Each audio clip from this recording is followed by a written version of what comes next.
Welcome, everyone, to the Islanders Never Say Die podcast. I'm your host, TJ, and with me here, as always, is our NHL analyst and expert, the grumpy old man. They say there's no shame in his game because he's always the same. That's me. Also with us today, special guest, Daniel Friedman. You can always find him on Twitter. You can find him on social media, always spitting hard news and hard takes, but accurate takes on the New York Islanders. Daniel Friedman. How you doing, guys? Thanks for having me on. Welcome back, Daniel. I know we had talked this last offseason. We had talked a little about where the team was, kind of what expectations were going into this year, a little about the window. And, we were talking a little on air or a little before we jumped on air today. This iteration of the Islanders. All right. Slow your roll, Chief. I know. I feel like I got us grumpy. I got the flu going on right now, so I might be a little off today, ladies and gentlemen. So I do apologize. But yes, I forgot to. This is a twice a week All Islanders podcast. That's what I usually hit on now. That takes place every Wednesday and every Saturday at 8 p.m. Eastern Standard Time. So if you're new to the channel, we invite you to stick around a while. We invite you to subscribe on YouTube, to like on Facebook, and to follow on Twitter. We also have a secondary podcast called TJ and the Grumpy Old Man. It takes place every single Thursday, 9 p.m. Eastern Standard Time, and every Sunday at 8 p.m. Eastern Standard Time. It's called TJ and the Grumpy Old Man. It can be found in the link in the description below or as a featured page here on our YouTube channel. I'll pop that up, Grumpy. I know you like to usually ask a question every time we pull this up, don't you? Yeah. Daniel, do you know anything about that TJ and the Grumpy Old Man logo? Anything that stands out to you? That's cut off in the circle? No, something even more pronounced, I feel. The Grumpy Old Man is much the smaller. TJ, I think, it's really about the TJ, I think. You're kind of playing second fiddle in that logo. It's not cool. Always about TJ. Unbelievable. No respect. That's ridiculous. None at all. So obvious. Oh man, it's always great. We are doing tonight's show during the Islanders versus the Vegas Golden Knights game live. The Islanders recently just beat the Detroit Red Wings last night. They suck. And by listening to our announcing crew, listening to Thomas Hickey, Butch Goring, that win against the Detroit Red Wings is going to help catapult this team into a long-term success. That win right there is going to allow us to get our feet underneath us and a push towards the playoffs. That win against the Red Wings. Okay. I'll touch on the Red Wings game just a little bit. Yes, they got Detroit on the second half of a back-to-back. That being said, Detroit is terrible. I know you've been trumpeting them as a team of the future. They are. Like a millennial from now. They're not very good. I'm sorry. I thought the Brock Nelson line was outstanding last night. I think you saw Anders Lee play as good as he's played all year last night. And who else was on that line? Who else was on that line? I forget. Palmieri. I thought that line was outstanding. I thought that was the dominant line of the night. Best line of the night, and kudos for them standing up, right? I'm always very quick to jump all over average Anders Lee, Croc Nelson, F- Kyle Palmieri, those type of players. But they probably looked at it as, you know what, the season's on the line now. We have to win this game. And they showed up last night, and they showed out. They were outstanding.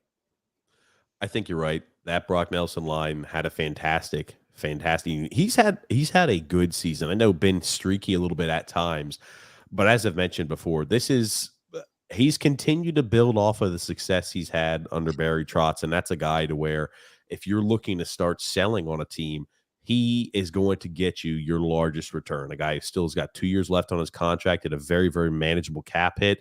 That's a guy who, based off of what we've seen from him this year and under Trotz, that's a guy who's going to get you a lot in return from draft capital, young prospects, you name it. The key word in getting better because regardless of last night's win, Sorokin had about as easy a shutout as you're going to have. He made a couple of big saves, but really not tested last night. For me, to make this team better, quicker, proactive. That's the word that needs to be running through the Islanders organization right now. Proactive. Will we be proactive in moving certain guys out? Will we be proactive in moving a guy like Brock Nelson? Why would we move Brock Nelson when he's playing this well? He's got the most value of anyone on your team that is movable at this point in time, because they're not moving Matt Barzal. They're not moving Noah Dobson. They're not moving Ilya Sorokin. But a guy who's 30 years old and is not going to be part of the next resurgence of the Islanders, that's a guy that, in my opinion, you need to move off at the optimum time to get as many assets as you can going forward, and that'll start the transition. For me, will they do that? No, because I'm just a Monday morning quarterback, but here I am Sunday morning before the game starts telling you what you should do. Again, and again, Lou Lamoriello. He's jealous. You know what, TJ? I'm sorry, Daniel. I'm sorry. I know I'm monologuing here a little bit, but the more I thought about it, I was a little bit pissed when Lou used the Monday morning quarterback thing and smirked at the fans, as he's wont to do. I'm just going to say he wasn't talking about me, because I know they listen to this show and they know I've been talking shit about them for 2 years now. So they know. So it's not me. It's all the new guys who all of a sudden have jumped on the TJ and the grumpy old man bandwagon. Those are the guys that he's calling Monday morning quarterbacks. He's just smirking at me in particular. You know what you are, Grumpy? You're the old guy who he sees with a tinfoil hat on saying, "The world's ending tomorrow. The Islanders have passed their peak. The window is closed." That's who you are, Grumpy. No. He doesn't want to mention my name because he's afraid I'd steal his job. Oh, that's it. Be the first guy to go. First one to go, Fredo. You're no longer GM of Bridgeport. Go on, Fredo. Oh, man. But as I tried to rush into this earlier, Daniel, I want to ask you, we were talking a little about, what could be a bad scenario for the Islanders. They've played, we've got 2 wins now in the last 11 or 12 games. Worst case scenario you were talking about is if the Islanders string off a whole bunch of wins here in a row to give some sort of false security to not only the fans, but also to the general manager and the organization. Yes. Yeah, I think that would be the worst thing that could possibly happen. I mean, you look at this team, and it's obvious, I think, to most of us at this point that, this, even if you go out and you get a guy or two, they're not winning a championship with this team. They're just not. And I've had conversations with people, well, Sorokin's an awesome goalie and they can make a run. And all that's true, by the way. But what I always point out is that name me one, the question I always ask is, name me one team that has won a Stanley Cup, a mediocre team that has won a Stanley Cup on the goalie alone. And they start saying, well, Buffalo Sabres, Down Hasek, Graham. And I said, yeah, those teams made it. They didn't win. Maybe a team that won, that was mediocre, and the goalie just took them all the way, and they actually won the thing. Not that they made it and they put up a great fight and they lost, and the goalie got got the Conn Smythe anyway. Give me a team that actually won with that formula. You can't find it because it doesn't exist. Has not been done, can't be done, and the Islanders are not going to be the first team to do it. I'm sorry. So as long as we agree that the ceiling is not Stanley Cup, you have to rebuild. You have to get it right. What is the point? So they'll make the playoffs and they'll lose after the first round and second round. Is that really the goal at this point? Especially when you went to 2 Eastern Conference finals? Let's step backwards. If you're not winning the cup, what are we doing here? So I think, if you're lulled in, if you start winning now and we could get into the playoffs, okay, great. But even then, so what? It's not like you're getting further. You're not winning a championship with this team. I mean, we've watched them all year. They just don't have it. They just don't. And it's not something that 1 or 2 players is going to fix. So I think if they started winning games again, it would lull them into a sense of security. Maybe ownership then thinks twice. I don't know. Maybe the ownership right now is dead set on firing Lou at the end of the season. But maybe if they sneak into the playoffs somehow, even if they lose and they get smoked in the first round, maybe that's enough to Lou's good enough, but he's not good enough and he can't do it anymore. So this team needs to burn. The world around them needs to burn. People need to be fired. Things need to change. And the best way to, especially when you have ownership that is, I guess, nervous to make change, and certainly when you have a front office that is hell bent on just continuing to keep things the way they are and talking, talking smack about the fans while doing so, and kind of like being cheeky with that and basically being arrogant about it. The best way to get rid of all of that is to have everything just fall flat on its face and just go to hell, because that will cause change. That will force change. And change is what this team needs now. So I'm for whatever is going to get them into that, onto that route, because that's the route they need to take. I don't know if it needs to be a full-on, we were talking before about like a full-on rebuild versus a retool. I think the solution probably lies somewhere in between those two, but they need to get on that track. They cannot continue to be convinced that they're going to win a Stanley Cup with this core. Like, it's just not going to happen. They're not there. And I don't think they're going to be. So. And you'd mentioned, and I think it's 100% right, the goal is not to make the postseason. Right. Maybe that was the goal when your team was like, hey, we went how many years when we're destitute of a team and we're just disappointing year after year. And now that we're past that little hump, the goal, and it always should be, always has been, always should be, to win a cup. If you can't win a cup, you have to figure out a way to best position your team in order to do so. I think it's a good point. How many teams win a Stanley Cup just based off of fantastic goaltending alone? You can get to the cup, sure, and your goalie could look spectacular. He could be the best goalie in the entire playoffs and the entire postseason. But if you're not going to win a cup, then, again, it just leaves a little bit of that sour taste in the mouth, saying what could have been if we were better equipped in order to win. We had talked about, if they do go on a winning streak, the thing I'm more petrified of, if we go on a winning streak here towards this NHL trade deadline, is it's going to justify Lou Lamoriello to say, good, we are only a few pieces away. If we really make an addition of a forward piece here or there, then we don't have to require our defense to do as much offensively. We're going to start to see defensive improvement, offensive improvement, and then we're really going to launch ourselves into a serious Stanley Cup contender. That's the worst case scenario to me. It is. By the way, TJ, let's play devil's advocate. Okay, let's just say that they are 2 pieces away. Let's say that that's actually true, and they turn around and they've got a core that, and they've just been, they just haven't been playing at the level that they're capable of for the first half of the season. Do you really trust Lou Lamoriello to be the guy to go out and get those 2 missing pieces at this point? Because he kind of, like, to me, he's not proven that he can do that. So, like, even in the best case scenario, you really trust him to do it? I don't. I think at this stage he probably still could get Wayne Gretzky and Bobby Orr, because they wouldn't cost as much. But if you look at in years past, right, when we've always been on board saying we need a legit bona fide sniper, we need a legit first line winger to play along Matt Barzal. We need a legitimate bona fide top 3 forward. And we come away, and again, Jean-Gabriel Pageau, he serves more of a purpose. I know he's a third line center for us, but he serves a very important purpose. Kyle Palmieri, another third line winger. We haven't ever gotten the, top 3 forward that we needed. Yeah. And I'm not sure that, hey, just blind trust into Lou, even if we're playing devil's advocate. I think it's a good point. I'm not trusting him to bring in the guy that's actually needed. But can I just say we've been doing the same thing since Tavares was here. Garth Snow, no one wants to come to play for the Islanders.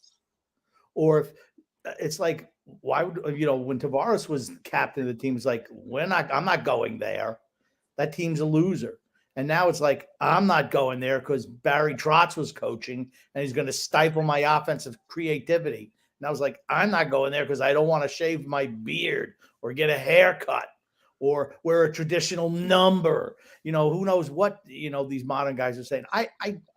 For me, I mean, I know we mentioned those things before. Man, Johnny Gaudreau would have been the perfect offseason signing for us. They didn't even try to get him. Well, supposedly Lamoriello lied to the people about he was just trying to drive the price up. He said that about him and others like Kadri. I was just trying to drive the price up to stick it to these other teams.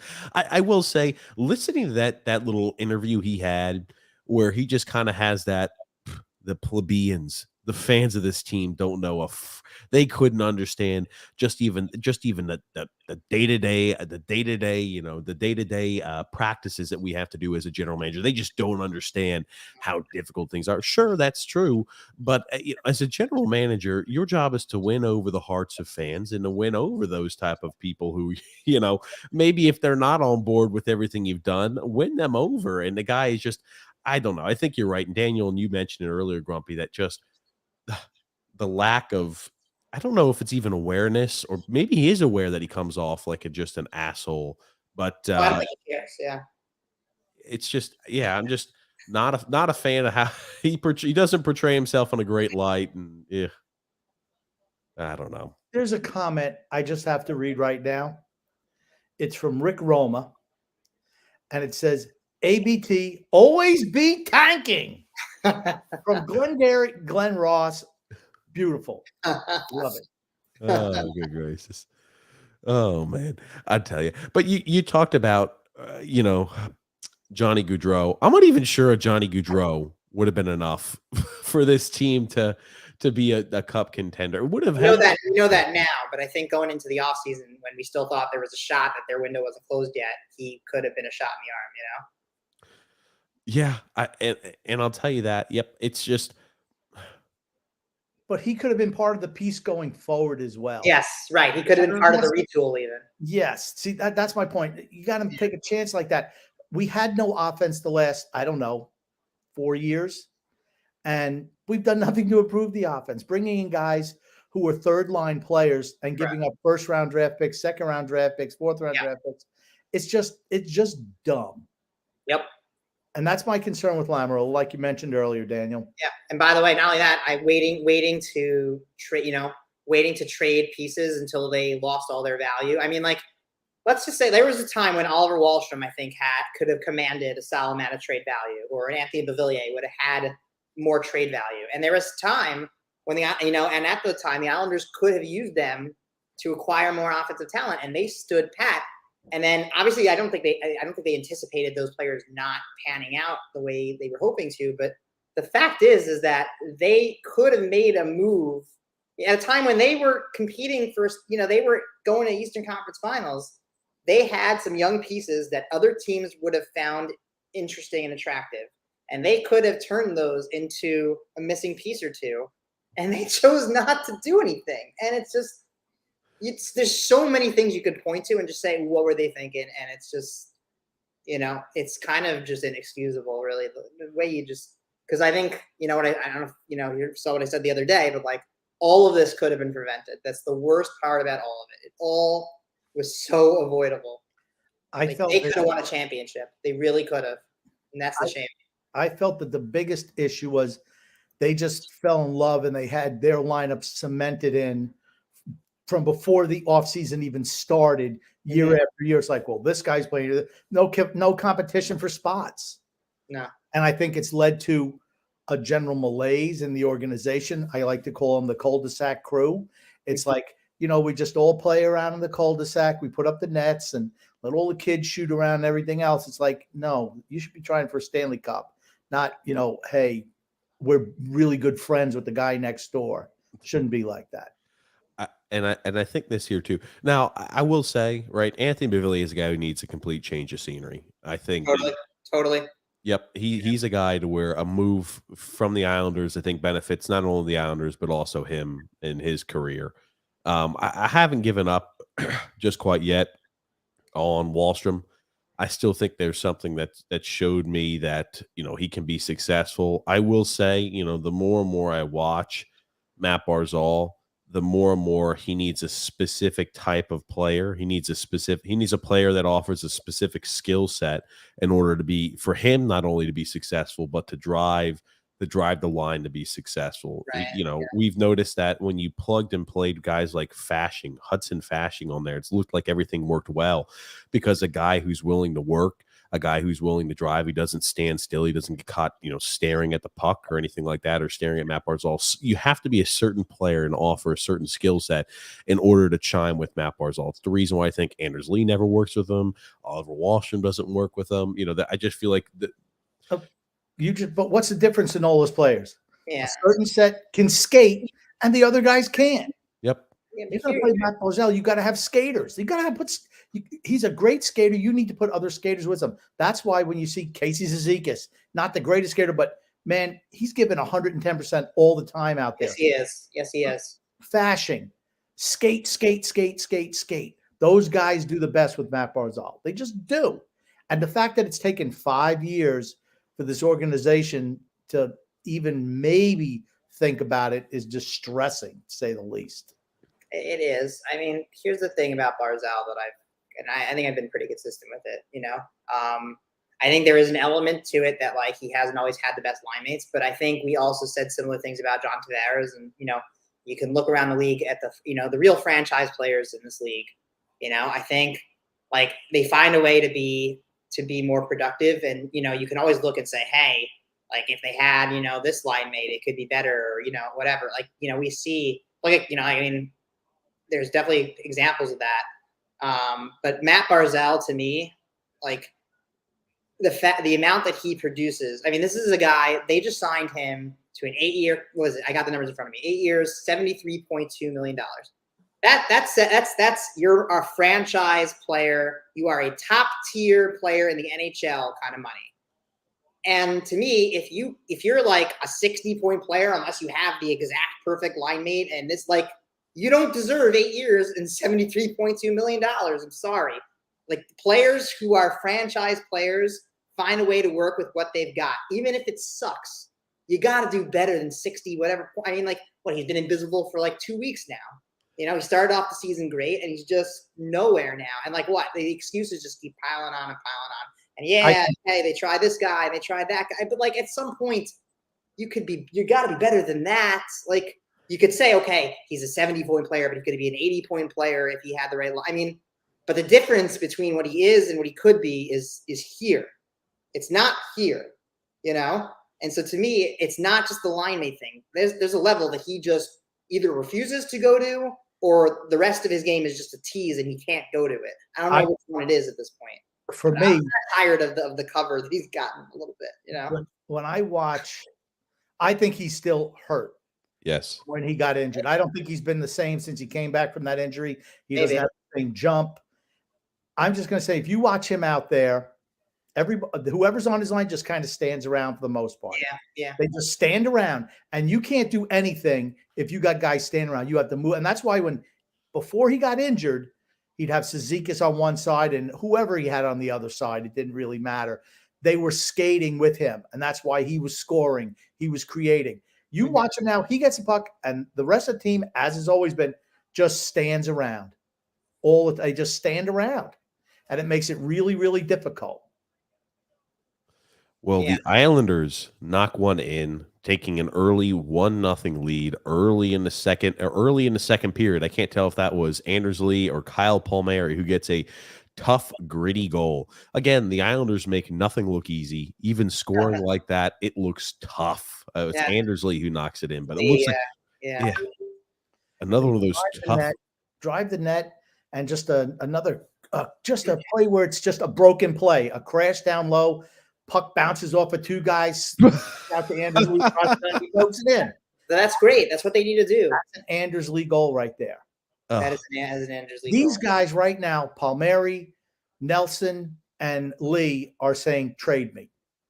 These guys should be moved. If you could move these guys, how they're playing right now, you move them. No, what they're doing is saying, keep the fucking team together. This is the same freaking thing they did last year. Do you remember the freaking big streak they went on last year, right before the deadline? Yeah, I don't know. I mean, like, listen, I'm happy for them that they're scoring, but like at the same time, this if they win, like, they got to be very careful here. A win is worse than a loss. It is. It really is. We talked about that last show. When do you start getting into a point where you're actively rooting for the team to lose? I don't like rooting against the Islanders ever, but it's for the better of the team long term. Here's the thing. If I had any sense that like that ownership would see, even with the winning, that like, okay, like it's still not good enough and we're going to get let go to Lou. If I had any sense that like they didn't need to just totally bomb out for there to be change, I wouldn't care as much if they tanked or not. But I kind of feel like they've been so patient with Luther. The only way that he's going to be fired is if it really, really goes bad. You look at a team like St. Louis. They know, even though they're still in the playoff hunt, technically like we are, they know they're not going anywhere. They're putting veterans they're putting on the block. Yeah. Tarasenko, O'Reilly, these guys, we're willing to get rid of these guys.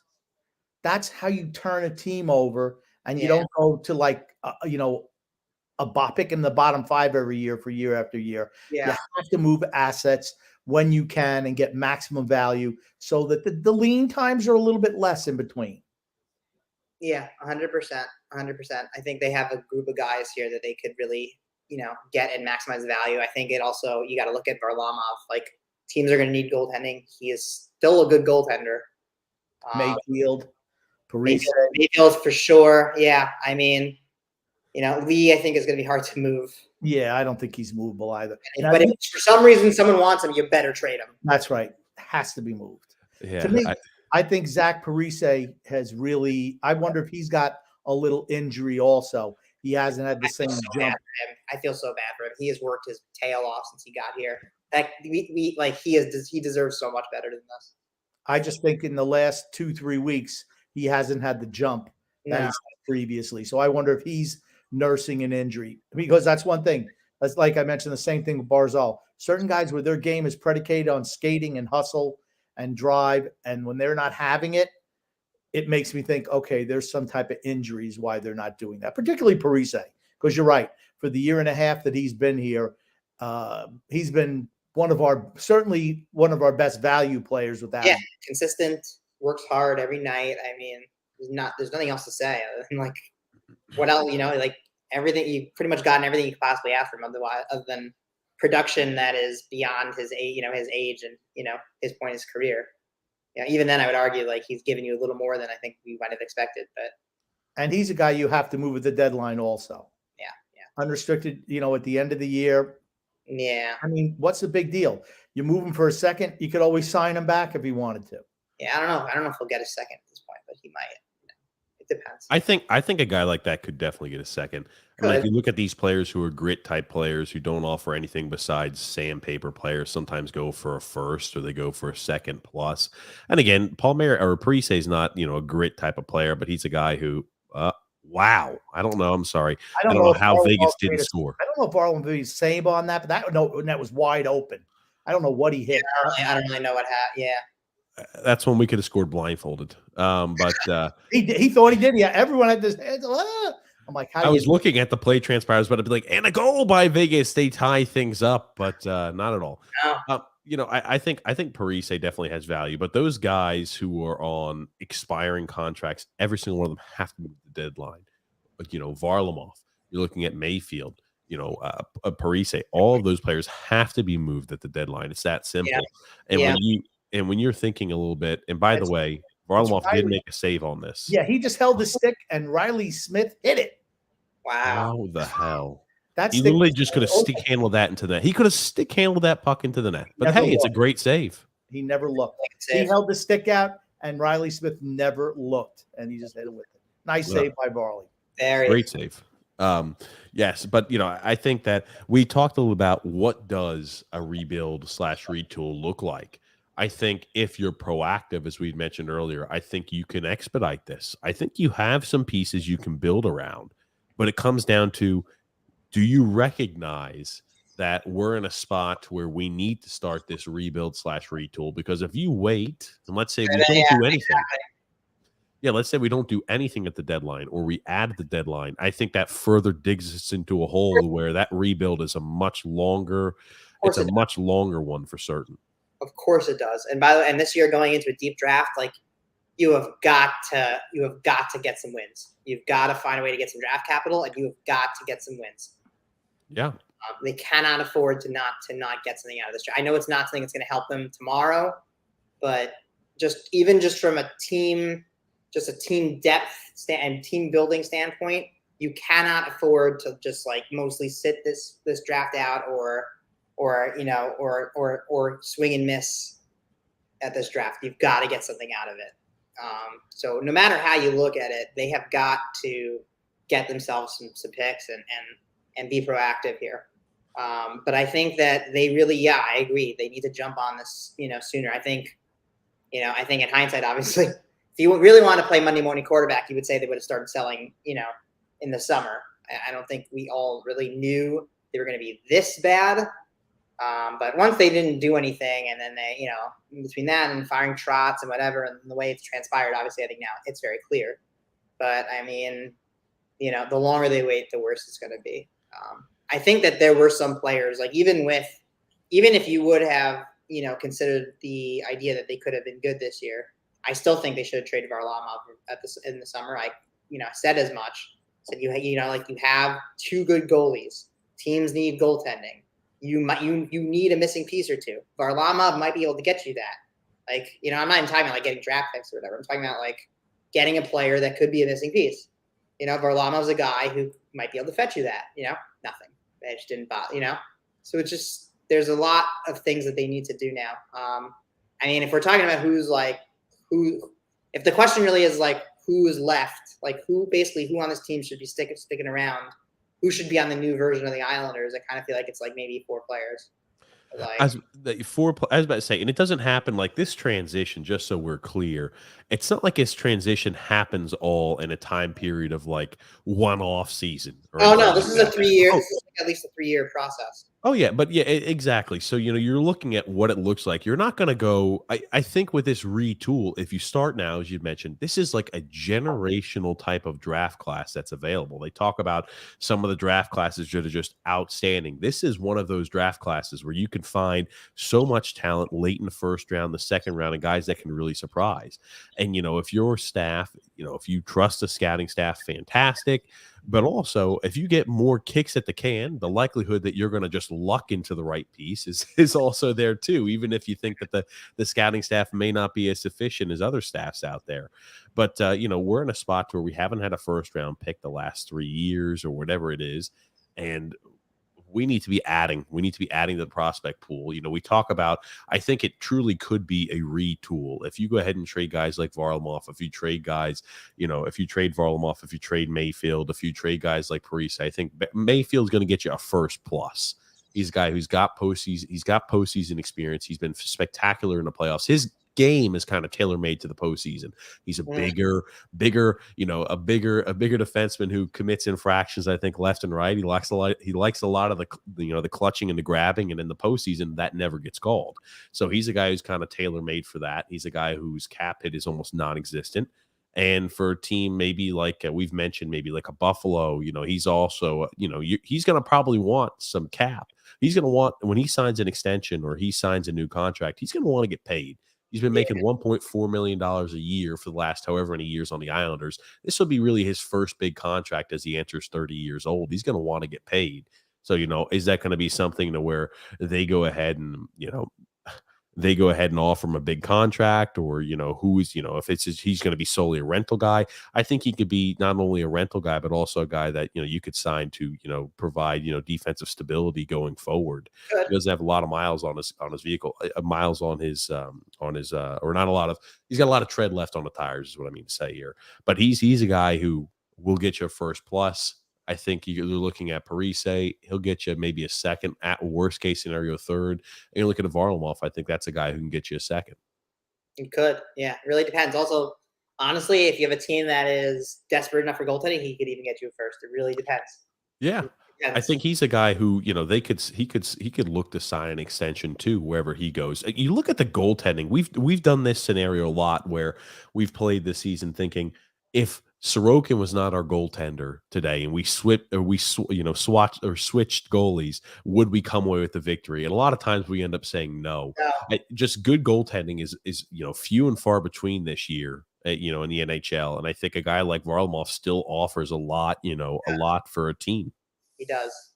I mean, Sorokin is one of the top 3 goalies in the league, so it's not even. I think in his case, it's not even a question. I mean, no offense to Varlamov, but it's nothing close to what Sorokin brings. Just isn't. I think at this, 2 years ago it was somewhat similar, and that's why they were kind of trading starts. But now it's not disputable. I mean, who the best goalie on this team is, and not only is he one of the best goalie on this team, he's one of the best in the world. So I think it's no longer debatable. That's part of the thing, right? You know who your goalie is now. You do not need to platoon anybody. You can go out, you can get a cheaper, right? And this goes back to the cap problem that they had also, right? They, they can't go anybody, they can't get anybody because they don't have cap space. Well, maybe you don't need to spend $50 million on 2 goalies.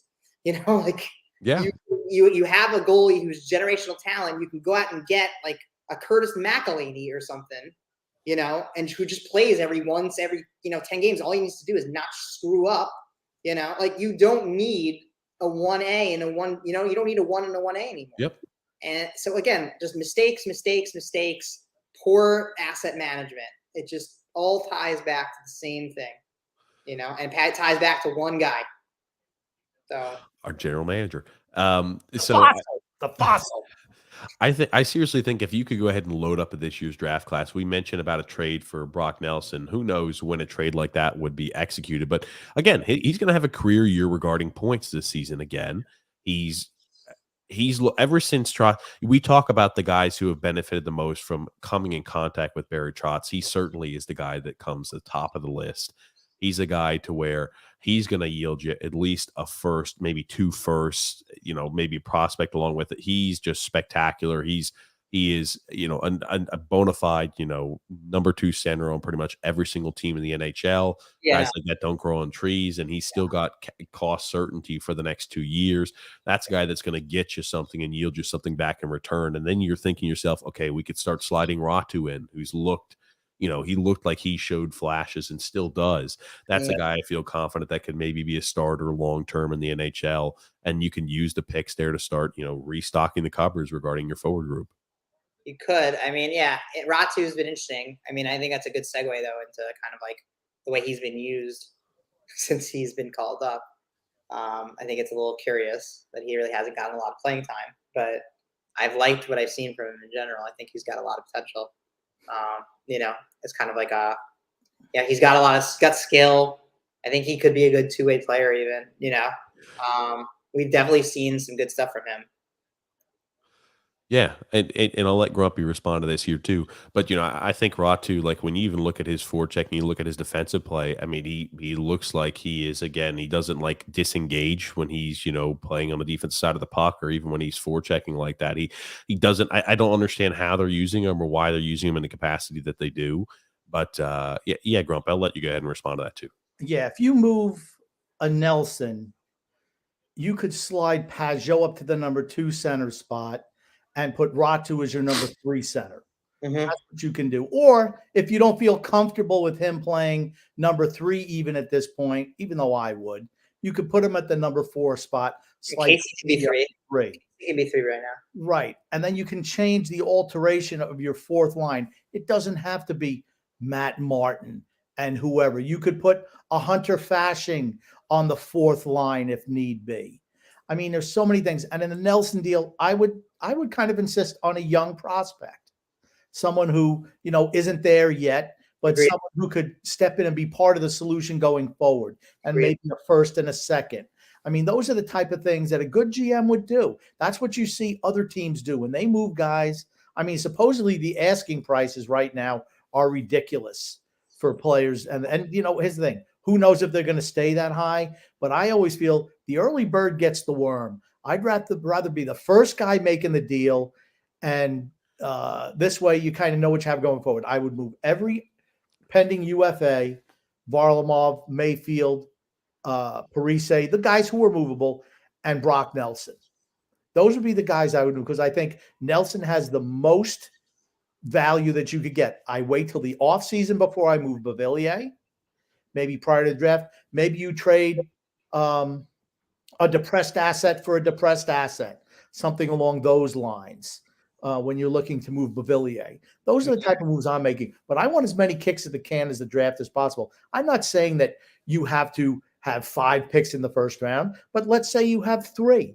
And let's say you have 3 second rounders. You can kind of move, okay, we fall in love. We love this guy and this guy. Well, you can package some picks to move up and get maybe 2 super high level prospects and a couple of guys who are secondary. You know what I'm saying? So, I mean, that's how you can expedite the process. And then you be selective and you go all in on free agency on guys who are a certain age. That's how you do it. I mean, yeah. I mean, that's my thing. And within 2 years, most of these guys are going to be out of contract anyway. Palmieri, Bailey, Yes. Whoever. I mean, You're also going to have cap space. I don't know if you mentioned, Right. you're also going to have cap space Big to touch deal. the free agent market, which in the past, right, we said we couldn't do. But now we're going to have the ability to go ahead and go after free agents, to help as as a short term item, or to help as you're putting yourself on the right path. Yeah. I would say that they're going to need to do a good chunk of the retooling through free agency. Clear cap space and go out and get guys. It's worth noting, by the way, the Rangers, when they got Artemi Panarin and we didn't, right? The Rangers were a team that was in transition. They weren't looking at it as like, oh, we're a cup contender and he's one piece away. Like, they were a very mediocre team at the time, and like they viewed him as part of the solution, And the Islanders need to go out and they need to sign players. Like, I don't want to hear about NASA, not being a destination. Like, it's nonsense, Like, I mean, Johnny Gaudreau just signed in Columbus of all places. So I mean, there's no rhyme or reason why they can't do this. I think Lamoriello, new arena and everything. The excuses are gone. They're all gone. There are never excuses. The team that pays the most money is where the player goes to. I think there was a time when the Islanders could have offered, a player anything and they wouldn't have come. I think like when they were in the Coliseum and they didn't know if the team was going to move, and I think there was definitely a stretch where the Islanders were an exception to that rule. But now I think they're right there. Like, you offer the money, the player, they'll come. But they weren't spending money. No. That's the thing. They weren't willing. We've never had a free agent come here ever. Not a big name. The biggest name free agent we've ever had come here is Andrew Ladd. And that was such a vast overpay and a total reactionary move that he couldn't say no, because there was no way he was getting a contract like that. Maybe. I don't know. He was a good player at the time. He ended up like flopping, but I think there was definitely interest. He was an old war horse by the time that I know, but he was coming off a good season still. I think there was definitely interest. I think you weren't getting him unless you paid anything less. No matter if it was the Islanders or someone else, I think someone was going to give him that. I do. Well, he was a late day signing. Yes, he was. It was like, uh-oh. And I just think that Garth Snow said, wow, we just lost Nielsen, we lost Okposo, and there was somebody else we lost. They didn't lose them. They let them go. There was a difference. They didn't want to pay him. Right. So they didn't lose them. They let them go. They were guys they lost off the roster. Right. They were hoping they could like a Syndergaard situation, not a Syndergaard. This isn't a DeGrom situation. Like, they decided no. Jack Eichel has 0 goals in the last 7 games. I wonder how much heat Jack Eichel's taking for the Vegas Golden Knights if they're saying, get rid of Jack Eichel. He's got 0 goals in the last 7 games. He's coming off an injury too. Yep. Yeah. I think if we make the right moves, I think we can really set ourselves up for that quicker transition. And that's the thing. Are we going to recognize that we're in a spot where we need to transition? Because I think if the general manager and ownership came out and said, hey, we need to start making a transition, and we believe that, as stewards of the team and stewards of, your New York Islanders, we want to put them in the best position in order to go ahead and win long term. Yes. I think fans would appreciate that, and they would get behind it. They would. By the way, look to the Rangers again.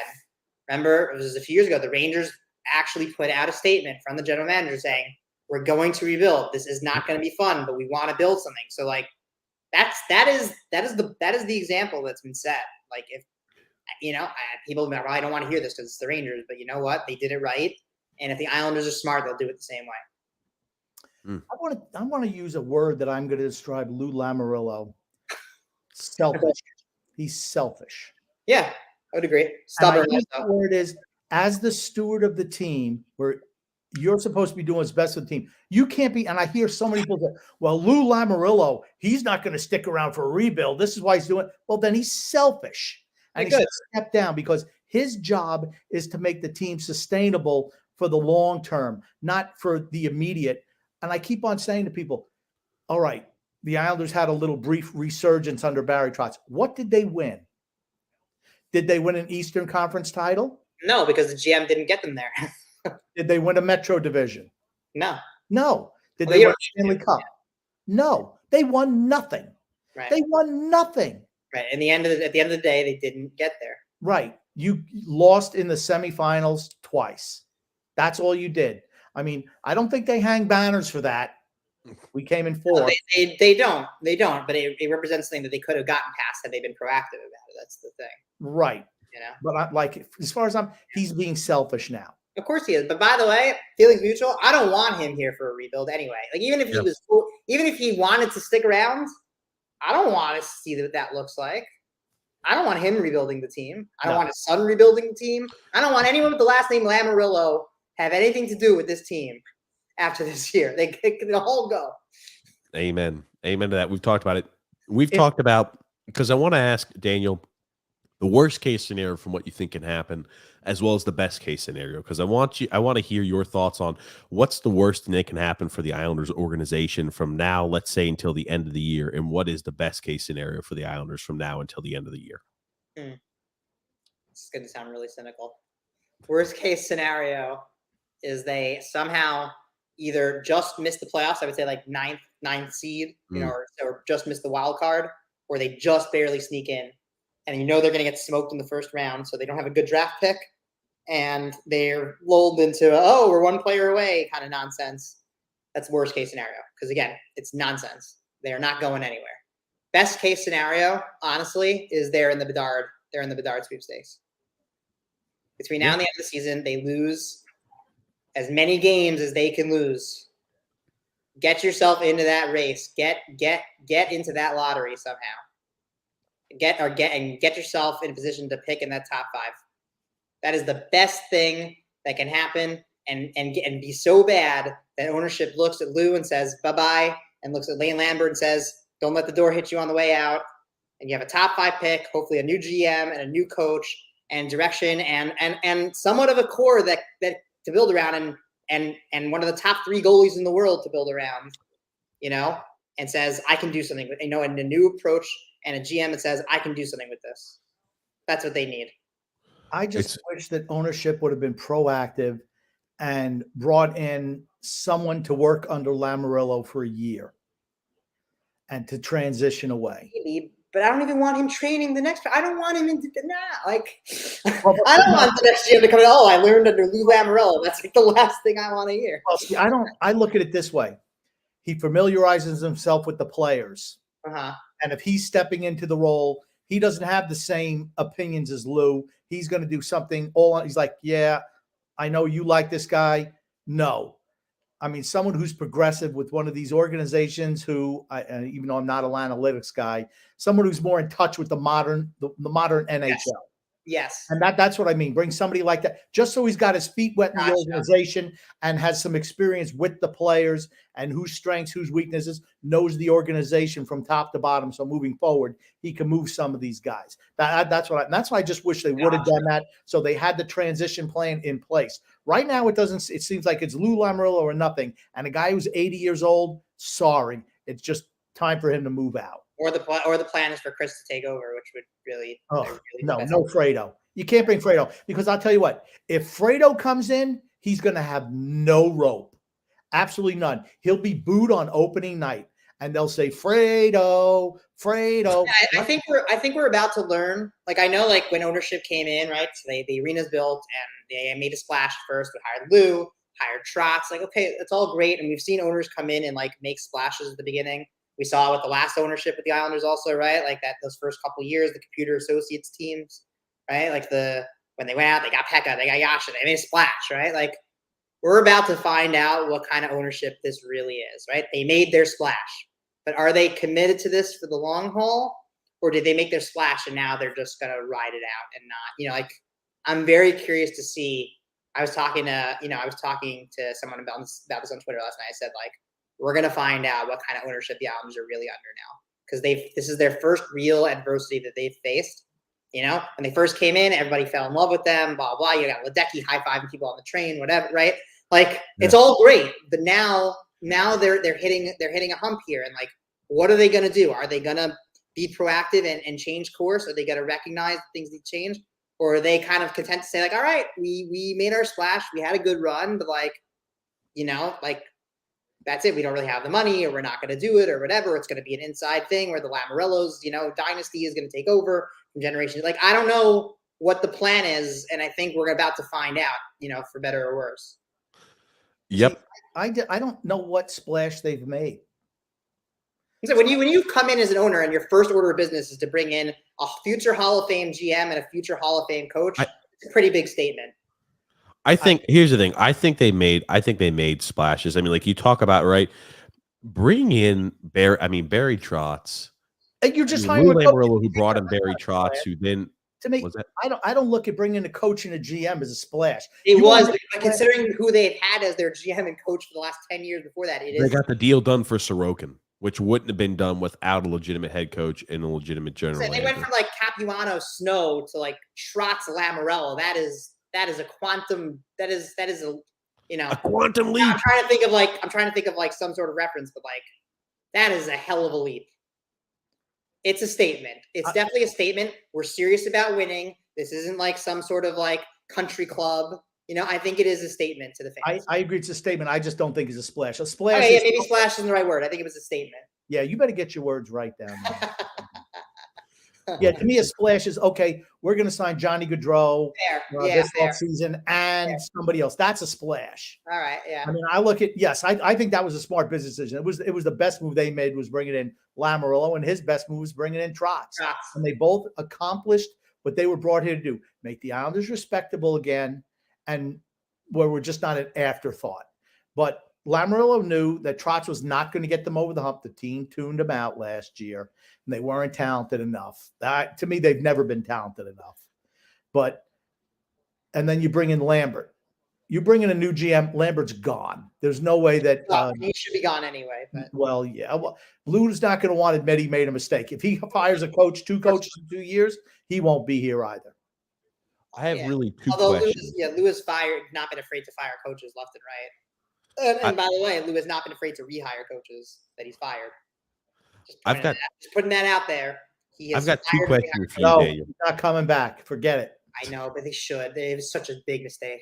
Well, I've got two questions. Now, how much of this do you put on Lane Lambert? Because we talked about this offseason. There's going to be things that we're stepping away from a Hall of Fame NHL head coach to a guy who's a first time NHL head coach. He's going to struggle. There are going to be times where he's going to learn on the job. How much blame do you actually put on Lane Lambert? Because I'm seeing that more and more people are starting to grow in the blaming Lane Lambert. Is this? I feel like this is more of a Lou Lamoriello thing than a Lane Lambert issue. I think it's both. And I wouldn't say that like if you had another coach here that they'd be suddenly like this playoff team necessarily. But to me, it's more about the way that they're losing and not just that they're losing, if that makes sense. It's kind of like you look at it and there is very little strategy. Defense seems to just pretty much be an afterthought. I mean, like they're just going for it on offense with a team that is not equipped to play that kind of game. Like they're trying to play with the Oilers, but they don't have McDavid and Draisaitl, so they can't do it, And by the way, the Oilers haven't won squat because they also don't play defense or have, or anything like that. So I don't even know why they're trying to emulate that in the first place. But even if we consider the fact that the Oilers are doing it right, the Islanders don't have the pieces to do it. So no matter how you look at it, it's just dumb. And they just routinely they make a lot of mistakes. They're not disciplined. They take a lot of dumb penalties. They're benching the young players anyway, which is the thing everyone was whining about Trotz was doing. Meanwhile, Ratu plays 3 minutes a night. But when Trotz does it, it's a problem. If Lane does it, it's okay for some reason. I think it's more the way that they're losing and not just that they're losing that tells me the issue that there's an issue with the coach. So I'm not going to say that another coach would suddenly, they'd suddenly be a winning team. But I will say, and I think I've been saying it really since very early on, much to my own, much against my own best interest because I got smacked, I got hammered for this. I don't think he's an NHL head coach. I don't. I just don't see it. I don't see the structure there. I don't see the response from the players there. And that's where my criticism lies. It's not in the fact that the team obviously has holes, and that's Lamoriello's fault. But the way that they're losing tells me he doesn't have it. It's almost like about a complete 180 switch regarding mentality style between him and Trotz, which makes me wonder. I've always thought, and the only way you could defend really Lane this year is thinking, well, he understands the need that the team needed to provide more offense. The only way we can do that is by our defense joining the rush more often, putting more guys forward in the forecheck. For a defensive crew and staff that really is unable to do so, that's not how our defense is built. Our defense is built around guys who could be steady eddies, stay at home, besides a few. And we're second or tied for second in the NHL from goal scoring from defensemen. So it's like the only way I could really think to myself, this is more on general manager. And I think that both obviously play a part, part of blame. But is it more of he knows that the team has to go ahead and provide more offense? The only way we can do that is by more defensemen joining the rush, which leaves us more exposed. And it's like the gap between our forward and our defensive group is so large to where, they have these 3-on-2 opportunities going the other way on a consistent basis as they're continuing to penetrate an easy blue line entry. And, they're able to go ahead and get legitimate chances and high scoring opportunities. So, that's the way I'm thinking about it. I get that, and I'm all for defensemen joining the rush more and creating more offense, but you cannot neglect defense entirely, which is pretty much what they've done. And the only reason that they've gotten away with it to the extent that they have is because they have Sorokin, and if they didn't, they'd be so screwed right now. Like they have a goalie that can bail them out whenever they do this, pretty much at will. That's another question I have too. We were talking with some people in this rebuild are saying they think it's a full-on blow it up, nuke it from the floor, from the studs, nuke it down to the studs, and they're thinking we have to trade Sorokin in order for this rebuild. Now, Grumpy and I are vehemently against that. You can't go ahead and trade the best player on the team, a guy who. The best goalie, I'd argue, that the Islanders organization, the Islanders franchise has ever had. I mean, he's spectacular. I can't imagine trading him would offer anything of benefit. And now you're just like every other team who has an average to subpar goalie, and it completely changes the outcome, I think, of games. I mean, listen, I will say this, and I am firmly on, by the way, I say this as someone who's firmly on the do not trade Sorokin train, just to clarify. But if you look at the teams that have won the championships, right? They don't necessarily, except for the Lightning. The Lightning are really kind of the exception to this. But they don't necessarily have the best goalie in the league. They have a good goalie who's steady, right? And they built a team around them. That's why we've had, the Blackhawks won their championships with Corey Crawford. Marc-Andre Fleury was very good, but not always amazing. But the Penguins won a Stanley Cup with Matt Murray in that. I mean, so it doesn't always have to be that you have to have the best goalie in the league. And two of the best goalies that we've seen in the last 15 years, like you talk about Lundqvist and Price, who never even won a championship. So from that standpoint, if the plan is to kind of replace Sorokin with a good goalie and, use, that cap space that otherwise you would spend on Sorokin and whatever on a good team, I get that sort of. But as a general rule, if you're nuking it, he is not on my list of players that need to go. At all. I kind of feel like you have to, and the Lightning proved you can build around one of the best goalies in the league, they won with Vasilevsky. The Islanders can do the same thing with Sorokin. He is not a player that you trade. He is a rare breed. He's talent-wise, he might be the best goalie the franchise ever had. Yeah. You don't trade him. Certainly not now, and maybe not ever, I think that would be a mistake. I think that would be a big mistake. I agree. I agree. I'm going to touch on the last two questions you had. The first one, I give zero blame to Lane Lambert. Absolutely zero. Do I think he's a great coach? No. But Lou Lamoriello has done him no favors. This is the same character from last year. No changes offensively. And we couldn't score it all last year. That was our issue. So what were you going to do? The only thing you could do was change up systems.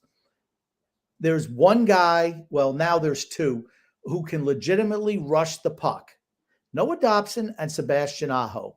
Those are the only two guys who could rush the puck up and be part of the solution offensively. What about Pulak could sort of. Yeah, but he's, you know what? He's never been that guy. No, he just hasn't. He really hasn't. But I mean, I don't think at his age he's going to be that guy. My issue is, agreed, with Noah Dobson, you made the mistake of teaming him with Alexander Romanov, who plays no defense at all. He's so positionally unsound. So what does that mean?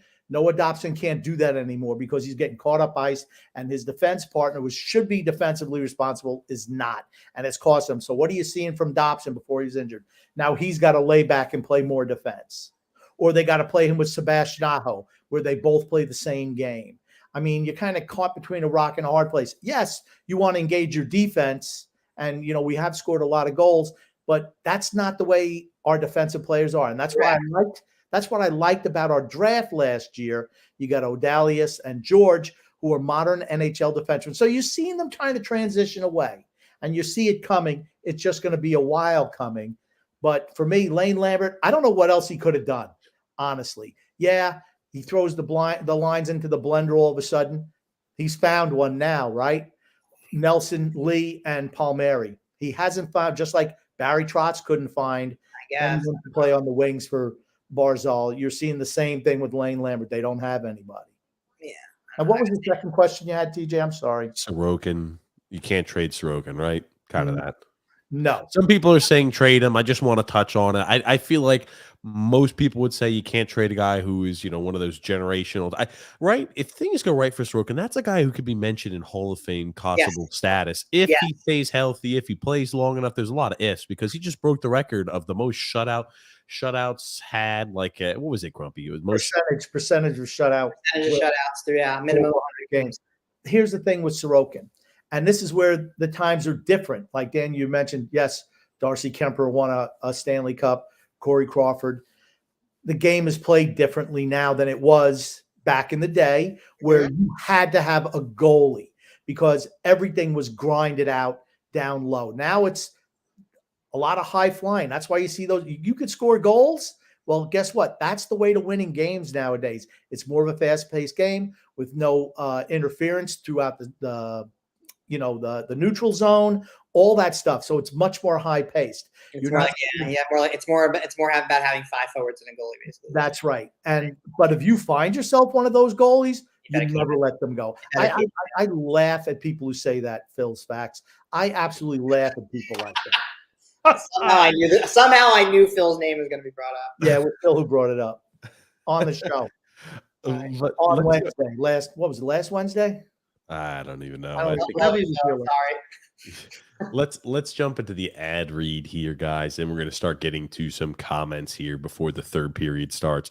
Today's podcast is brought to you by DraftKings. NBA fans, it's time to bring the hoops action to the palm of your hand with DraftKings Sportsbook, an official sports betting partner of the NBA. This week, new customers can bet $5 and win $200 in free bets instantly. Plus, for a limited time, all new and existing, and the big keyword on and existing customers can get a no sweat same game parlay every day. Go to DraftKings Sportsbook app today, opt in, and place a same game parlay on any NBA game. If it doesn't hit, you'll get a free bet back. Again, so you could say, hey, I'm expecting Kyrie Irving is going to drop 50, and I'm thinking the Nets are going to win. You could go ahead and do a lot of these same game parlays, and if you don't hit on it, hey, you still get the bet back there, which is great to see. Download the app now and use the promo code THPN. New customers can bet $5 on any NBA game and get $200 in free bets instantly.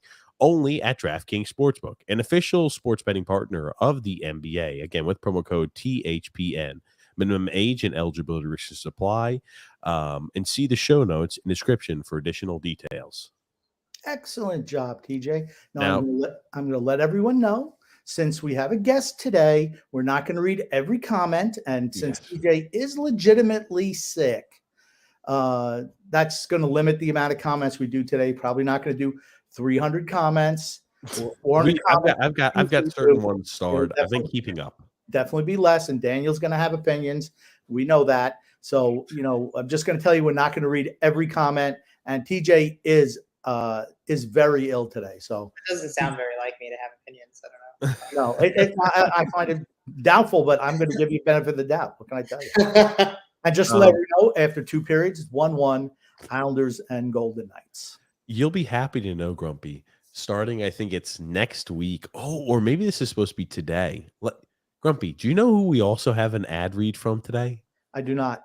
Your favorite headphone listening device, Grumpy. What's it called? Raycon, Grump. Do you remember Raycon?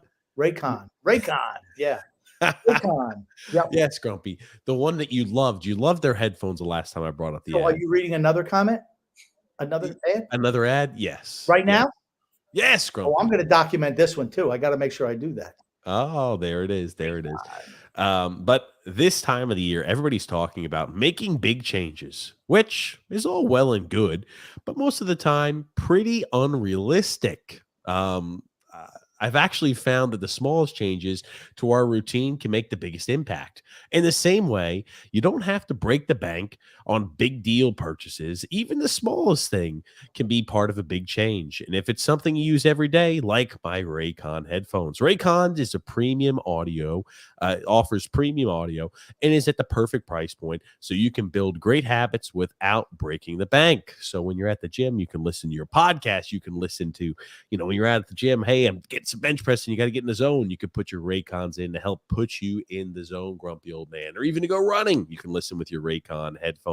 Whether you're looking for a pair of everyday earbuds, low latency gaming headphones, or a speaker with a battery that will last all night at your next party, Raycon's got you covered. And yep, Raycon start at half the price of other premium audio brands. So you don't have to choose, between products. You can get one of each. Or, hey, a pair and a spare, and still pay less than you would for some of the other guys. Even if you know that, hey, you're going to love your Raycons as much as I do, Raycon wants you to know and to be sure that it feels great about your purchase. They offer a buy now, pay later option, and also every purchase has easy and free return guarantees. So, hey, they've got noise cancellation. They've got good awareness mode. You've got the tap functions on the side when you're at the gym or anything like that. And it fits, look at the custom little ear gel fits well into your ears. So, Grumpy, I know you've got messed up ears, or your ears caused problems the last time we were talking about headphones. But apparently, again, it's got the soft gel on it, Grumpy, so even it could work in your ears. And if you're ready to buy something small with a big impact, go to buyraycon.com/THPN today and get 15% off your Raycon order. Again, that's buyraycon.com/THPN and score 15% off. Again, buyraycon.com/THPN. Buy Raycon. Yeah. Buy Raycon, Grumpy. You mentioned, when you're in the zone, all I could think of was AutoZone, but they're not a sponsor of our show. So I don't want to get, if AutoZone would fix my car anytime I had an issue, man, hey, AutoZone. Yeah. Don't smash up your new car. That's all I have to say. Tony you Cheese. didn't pay much for your new car, did you, TJ? Grumpy. Tony Cheese says, oh, look at that. I just want to say one more thing about, the earphones. I heard those Raycon earphones are really good. Okay. But here's the thing, you want to, I got to get the Bose. No. Raycon is great. Right. And it's, it depends on what, your regular ears. If they don't work, it doesn't matter what the headphone is. It's not going to know Bose. It's just a Raycon. Tony Cheese, Grumpy says, TJ has the flu, but his wife's a doctor. #arsenic, #poison. You know That's what? it. I'm going to tell you one thing about the lovely Paige. She's not, as you will know, most physicians. Not sympathetic. She is not sympathetic at all. I feel bad for her children, or, if she has any, because besides the fact that I want grandchildren, but I'm going to have to be the nice one because she's kind of mean. She has absolutely zero sympathy for TJ. None. Matter of fact, there's a picture, TJ, that you should show everyone that she took and sent to me for when you were sick, and how he dresses up when he's sick in his bed. Yeah. She sent me a picture, and it's like do you have it, TJ? You're putting it up? No, I won't have that pulled up, and I can't get that pulled up right now, but I got it right here. You know what I can do? I can pull it up and just put it right up to the screen. Because wow, offering great video quality. Got a comment from BK, the BK Italian kid saying, "What's stopping Lou from?" This is TJ. Here he is. That's him. And I'm looking at it. Look what he's doing. He's sick in bed. He's wearing a parka, a knitted cap, and he's got the fire hydrant. And the first question I'm like is, dude, what is the temperature in your house that you feel that you have to have, that's how you dress? And yeah, it's 66. So A little chilly. The Okay. BK Italian kid said, "What's stopping Lou from cashing in on Nelson and sliding Ratu into the second center spot? Also, Bailey and Martin should never play on the same line." Yes. For me, I don't think Ratu's ready to play second line minutes. Agreed. I don't think he's necessarily ready to play third line minutes. But he should play consistent, and he might be, but he should absolutely be playing consistent minutes on the fourth line. You need to play him. And if you move Nelson, he's automatically guaranteed to play every single night. Yep. I mean, and it just depends on who you put out there with him. You have to have compatible teammates. I mean, yes, you're not going to put him with Anders Lee and F minus. You're just not going to see that happen. And I understand why, because he's probably not up to the task defensively. Okay. But you want to give him minutes. Mm-hmm. And second question, Martin and Bailey should never play on the same line. What's the difference? It doesn't really matter, does it? I mean, I don't think Martin should be a regular in the NHL anymore at all. Bailey shouldn't be playing either. Yeah, I mean, I think that fourth line, except for Cizikas, really has overstayed its welcome. Yeah. I wonder if it's mostly just because of sentimental reasons, but it's foolish. they're just not cutting it anymore. Yeah. You know, we talked about the salary cap issues, and well, we don't have any money.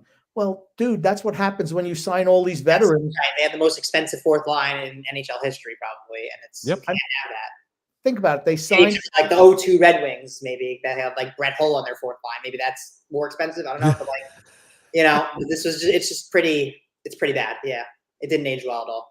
But look at the guys they re-signed last offseason, right? You re-signed Clutterbuck and Parise, and who else did they re-sign? It was some other vet. And they re-signed them. But the whole thing is like, well, we don't have the money. Well, you know what? You don't sign those guys till you get the big fish. Yeah. Just terrible asset management. It's like you keep on tying up the bottom six guys. Right. And then blaming the cap space when you created the mess. And you keep blaming why you There's don't. only so much you can blame Garth Snow and the Andrew Ladd contract, right? Especially since that contract's been moved. Right. That's gone. That's gone. But you're paying off your bottom six, and then, well, we don't have money for the top six. Well, you know what? There is reasons why the guys in the top six get paid the big bucks. More, right? Yeah. No, they spent way too much on the bottom six. Right. That's it. Yeah. Agreed. We're not even mentioning how expensive the third line is, too. We look at it like, it's just a little more justifiable almost than the amount that they spent on the fourth line. Like having a guy like Pajot is valuable. Second line now. He's on the second line now. You looked at the third line at one point in time where it was like Pajot, Bailey, and Paul Marrier's like, woof, 15 mil on the third line. It's too much, yeah. Yeah. Got another comment here from Mikey D saying, "Good evening, guys. Our owners suck. We need a crazy guy at the helm. Screw it and give me James Dolan. The guy doesn't care who you are and what you've won. With his recent firings, it's kind of worked out." By the way, go ahead. You go first. I disagree with that sentiment.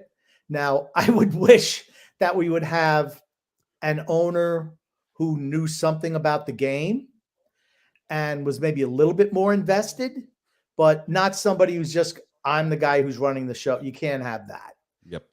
You can't have that. On that topic, though, the ownership, we failed to mention the most important thing to happen in last night's game was that Steve Cohen was there. I did see that. Yep, Steve Cohen was in the front, and like they did the screenshot or the picture where it's like Anders Lee who scored. Yeah. And you see Ledecky go, yeah, and he's like having. If you're telling me that we're getting Steve Cohen, I'm game. I'm totally game. Because he's not afraid to spend money. I mean, there's a cap in hockey, so it's a little different, but he's gonna, at least in terms of like running it as a business and like giving his organization as many competitive advantages as possible. He's gonna do what it takes, and he's not gonna be delusional about it, and he's not gonna be patient, and he's gonna make sure things are progressing, and if things aren't progressing, he's gonna make changes. Like, he's not gonna sit around and wait. And if a Johnny Gaudreau were to tell him to F off and not sign there, Man, watch out, because he probably go out and make some crazy move. I like Steve Cohen too, but this offseason for the Mets hasn't been I don't think this offseason for the Mets has been that great. Yeah, I don't know. Yeah, I like Steve Cohen. I'm a Mets fan, but I'm like, I don't know. He's not afraid to spend money, which is good. I just hope these aren't the property brothers. That's all I'm hoping, that these guys aren't in there for just the property value. Chubby Cheese 6969 says, would this team win a cup if they took roids and Adderall? No. You mentioned, somebody mentioned no. Okay. The answer is just no to that question. I think I read a comment earlier, but I think you highlighted it. I think we'll get to it. When you're watching, you staring at the TV screen, Harf. You remember sometimes. No, there's a comment coming up. The Freedom Fund Adventure says, Islanders shut out TJ's favorite team last night. He's going to be in a bad mood. Sorokin is first in shutout percentage in NHL history through first 100 games. Super world class. Only cousin loving fool would suggest trading him. Oh God. Oh man. But I don't think that one deserves comment. Was that? I don't think that deserves a comment. Yeah. Got a comment here from Doug R saying, how to fix the Islanders. Number 1, start tanking games to improve the lottery odds. Number 2, fire Lou, or just let his contract expire at the end of the year. Number 3, bring in a general manager to trade assets for the 2023 draft. Okay, so no, it definitely is fire Lou is number 2. Fire him before the contract expires. Number 3, bring in a general manager to trade assets for the 2023 draft. And number 4, bring in an experienced winning head coach. Okay. I'd love to touch on those, and I will. You're not going to see the players tanking games. Yeah, it's great. You're not going to see that. As fans, we want it, but players never will. And you're not going to fire Lou in season. Correct. Not going to happen. So you're not going to bring in a GM to trade assets for the 2023 draft. Not going to happen. Yep. But what you could do is have ownership say, hey, this is the direction. We know you're in charge, dude. This is your last rodeo. This is what we want you to do. We need you to maximize the value of what you can get. And and in exchange for you doing what we like, we will keep Fredo in the organization. He's not getting the GM job, but we will keep him employed. Okay? And then you could have Lou would trade the assets, blah, blah, blah. And then they would have to bring the new GM, whoever would be hired in the offseason, would bring in an experienced head coach, but Fredo would still be in the organization leading down to Bridgeport. What happens if he determines not to do this, Grumpy? What would you do to Fredo, Grump? I would do what Michael did. I'd send, Anthony would be going out to go fishing, and you got Al Neary out there. Actually, be out there at South Lake Tahoe, just vacationing, enjoying some time out there. Gonna go out fishing, give him a Hail Mary, and bye-bye Fredo. That's what he did. Oh, good gracious. John Smith said, this team is boring. I disagree. I think that today and yesterday they played all right. We played as well as we could, our style with the players that we have. I don't think we've been boring. We've been aggressive. We've been crashing the net. That's what we do when we're playing Islander hockey. I disagree the last couple. I don't know, yeah. I wonder, the way because I actually share the sentiment of boring, but it's not necessarily because of how they play. It's more like they're not a compelling product because you just know that they're kind of like a dead man walking. So from that sense, it's boring. True. There's nothing to cheat. There's no angle that really draws you in right now. True. You don't know if they're going to rebuild, and you don't know, So from I'm all for the rebuild. I'm all. I think here's the thing. I don't think it has to be. If we do it right, I am optimistic that it could be a 2 or 3 year thing.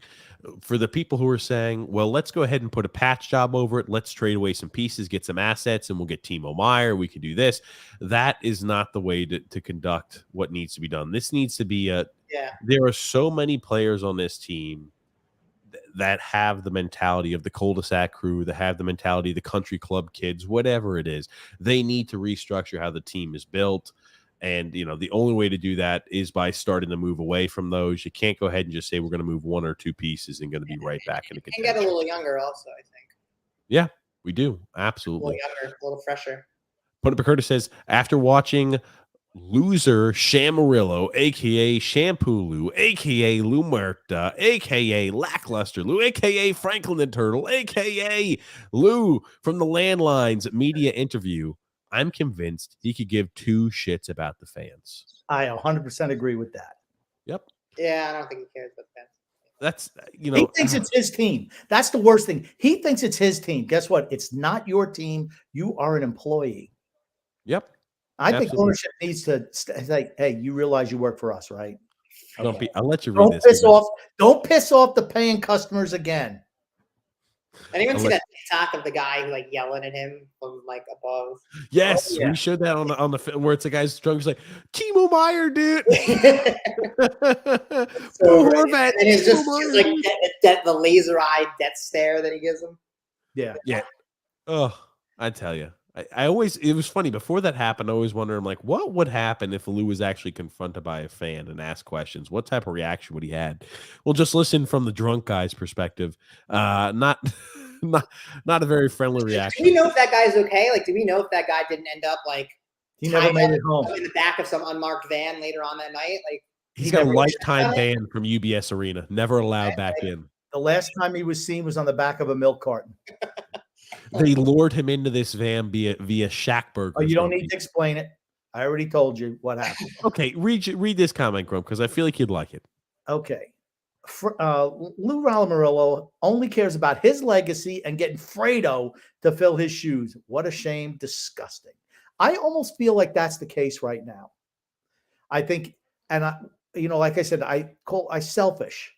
He shouldn't care if, he's not going to get another Stanley Cup. That's not what he should be worrying about.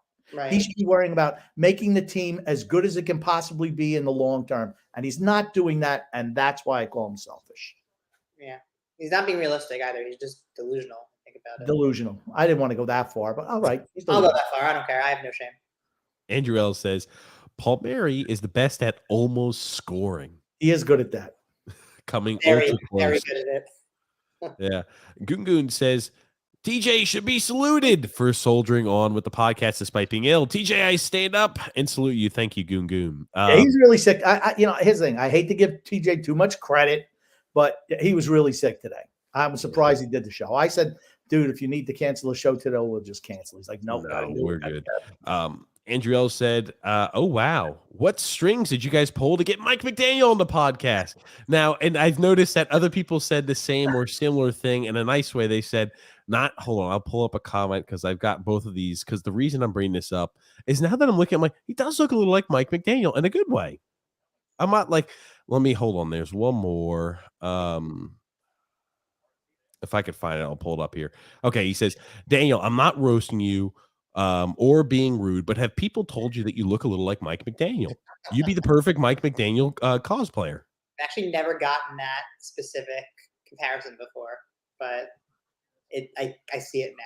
Yeah. I do too, except Thank you for that. Your hair is more closely cropped than Mike McDaniel's. Well, the question is, what do your dance moves look like when you're getting the team warmed up and getting them ready to play? What do the dance moves look like? And I'll let you know if I'm ever in that position. So. Veritas Invicta says here, Josh Bailey finally demoted. It's years overdue. But somehow he's still on the second power play unit. Well, because who else are they going to put? I don't care. I want somebody to at least shoot the puck. I need somebody to shoot the puck. Watu hasn't played any power play minutes, right? That's where I don't blame the coach. Like, he doesn't have anybody to put there. What is he going to do? Watu hasn't played any power play time, really, right? Yeah, I don't know what they're doing with Ratu. I think I would give him a shot. Why not? I'm confused. I'm kind of pissed off what they're doing with Ratu. And they burned a year of his ELC now. Like, for what? For him to play 6 minutes, and it literally makes no sense. For him to play 6 minutes a night. Like, that's some dumb shit you do if, you're number one in the conference or you're we need to go ahead and get somebody. But it's we're freaking 10th best. Oh, where are we, 10th in the conference or something like that now? Who the hell knows? So dumb. And again, by the way, something that everyone criticized Trotz for last year, but is for some reason not roasting Lambert the same way exactly. I don't know why. But that was a fireable offense for Trotz, but if another coach does it, it's not. And there is a double standard here, I think, a little bit. Mm-hmm. You know? That's Yeah, tough. that's a good point. That's a What good we point. established by the 1.5 hour 1.5 hour mark of this podcast is Daniel is definitely pro trots for certain and anti lane. But Yeah. just to let people know, as good as the Islanders played the first 2 periods, it's been all Vegas here in the third. Still 1-1, Yeah. 13.5 minutes to go. Well, heck, let's go Vegas, baby. Close this one out in regulation. Nick D says here, TJ Daniel, the curve. How are you guys doing tonight?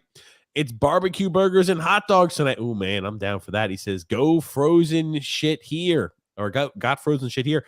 I just hope the Islanders don't look like dogs tonight. Well, they have not so far. Ye right to hoop or to pop says a homeless guest just playing. Welcome to the show, stranger there, Daniel. Please help convince TJ to shave his head. Maybe one day, not yet, but maybe one day soon. I gotta get my hair cut. The hair's getting a little unruly, so I gotta get the haircut done. Helen Yeller says the Islanders should trade grumpy old man for a bag of hockey pucks. I'm not even worth a bag of hockey pucks. Maybe the bag without the pucks. It's funny. Ever since the team starts struggling, we never hear from Helen Yeller, except when they come in to shit talk. We're wrong. Gungun says, Daniel, pick the best hedgehog. Silver the Hedgehog, Shadow the Hedgehog, or Ron Jeremy the Hedgehog. Can I say none of the above? Go with none of the above. I did notice your shirt. Are you a Sonic fan? I played it as a kid. I've been a fan ever since. Yeah, so he's kind of like. Have you seen the movies, the Sonic the Hedgehog movies? Yes. How did you like them? I liked them a lot, mostly for nostalgic reasons. But no more comment on that. Here's the thing. I never played the video game. I watched the movie because I used to have somebody who worked in a movie theater, so we'd get to see all the movies early. So a freebie, I'm going to. And I'm like, my God, this movie sucks. And I just want to know say that so it's a nostalgia thing. I didn't. I'm like, all right. I mean, I thought Jim Carrey was the best thing in those movies. Yeah, no, I kind of like he kind of like pulled out his old Ace Ventura moves, like kind of like mannerisms a little bit. I was a big fan of that. Yeah. Sound like the hedgehog there, Grumpy. I do like the comment of Ron Jeremy the Hedgehog from Kunkun. Andre M says here, guys, did you see Neil Best's article today in Newsday? I did not. No, someone needs to hook us up with that because what happened, Andre? Send it to us and we'll look. Gungun says, gentlemen, what would the Islanders have to do to turn around the quickest and be a contender next year? Kidnap Connor McDavid. We don't want that. We don't want that happen. This was the comment that I have a solution. What they can do is disband the first, make it like English Premier League soccer, where the first 16 teams are in the Premier Division, and then the next 16 are in the loser league, and have the Islanders in that loser league. They would automatically be contenders because they'd be in the top echelon of the loser league. Yeah, I think they could definitely win. I think in the AHL, I think they would be the best team in the league. I think they could definitely one of the better teams for that league for sure. I won't say best. I'll say one of or in Europe, or I think they could do it. Yeah. Got a comment from Tony Cheese saying, the road to the cup starts with a win tonight. Boys, we must win tonight. Oh, Tony Cheese. That was the funny little gag we had all running last year. Tonight's a must-win game. So good to see that back. Drill said, and I guess we may have dodged a bullet with Mahayev because he just tore his ACL 2 days ago. So sad. So sad. It's really too bad. He was having a great year for Vancouver, too. He was. By the way, what were they thinking getting rid of him then? I just don't get what the way they evaluate talent. I just don't understand it. Or don't evaluate talent. But him, they had him. Let's not even talk about the guys that they could have gotten off waivers that they didn't have. Yep. He was out there, what, $4.5 million a year? Yeah. I mean, I just, it's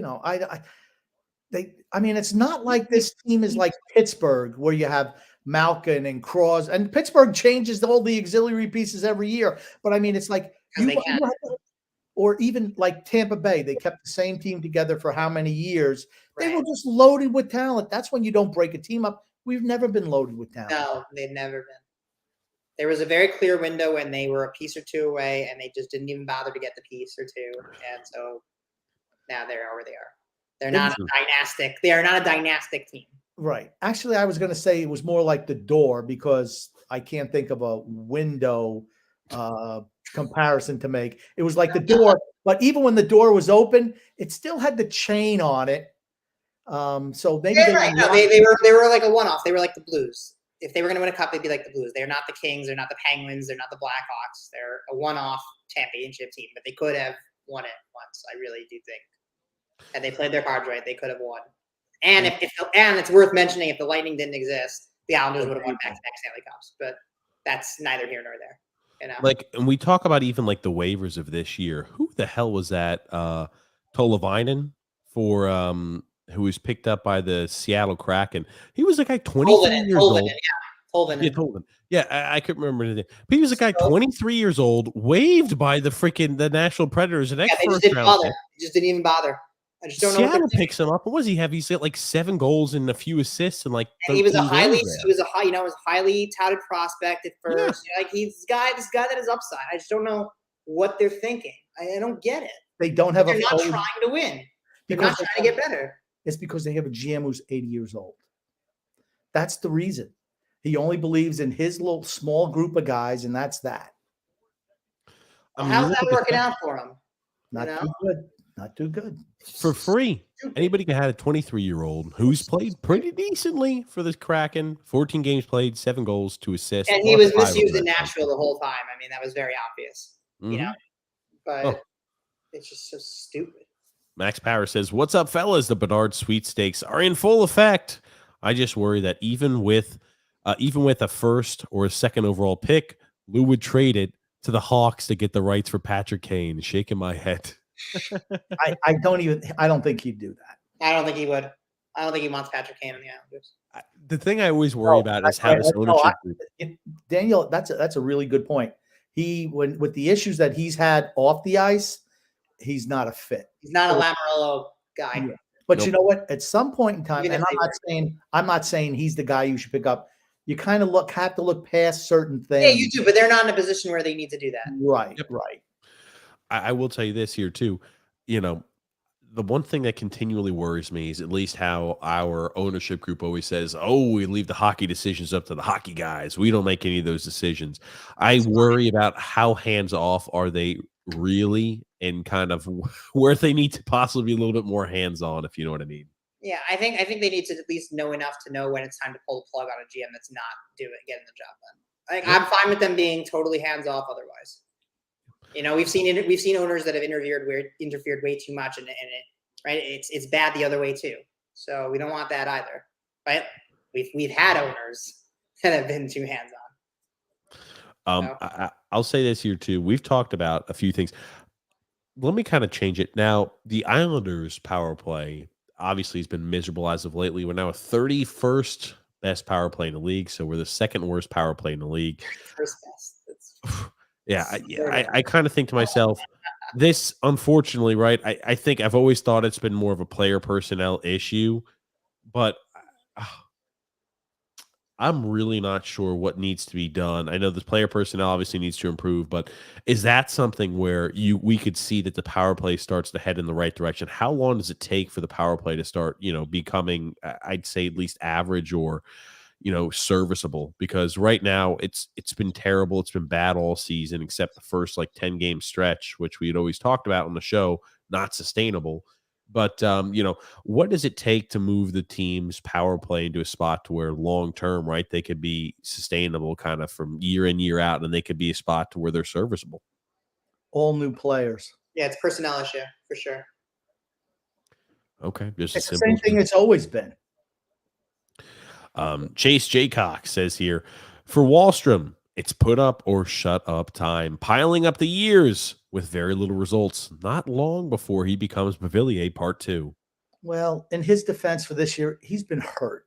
He's been out quite a while. So it's easy to say, well, he's not doing anything. It's obvious that he's really not a fit for Matt Barzal. Yep. But he's still only 22. And he's only played, a year and a half in the league. I just have a hard time giving up on guys who can shoot like that. We don't have anyone who shoots the puck like he does. No one.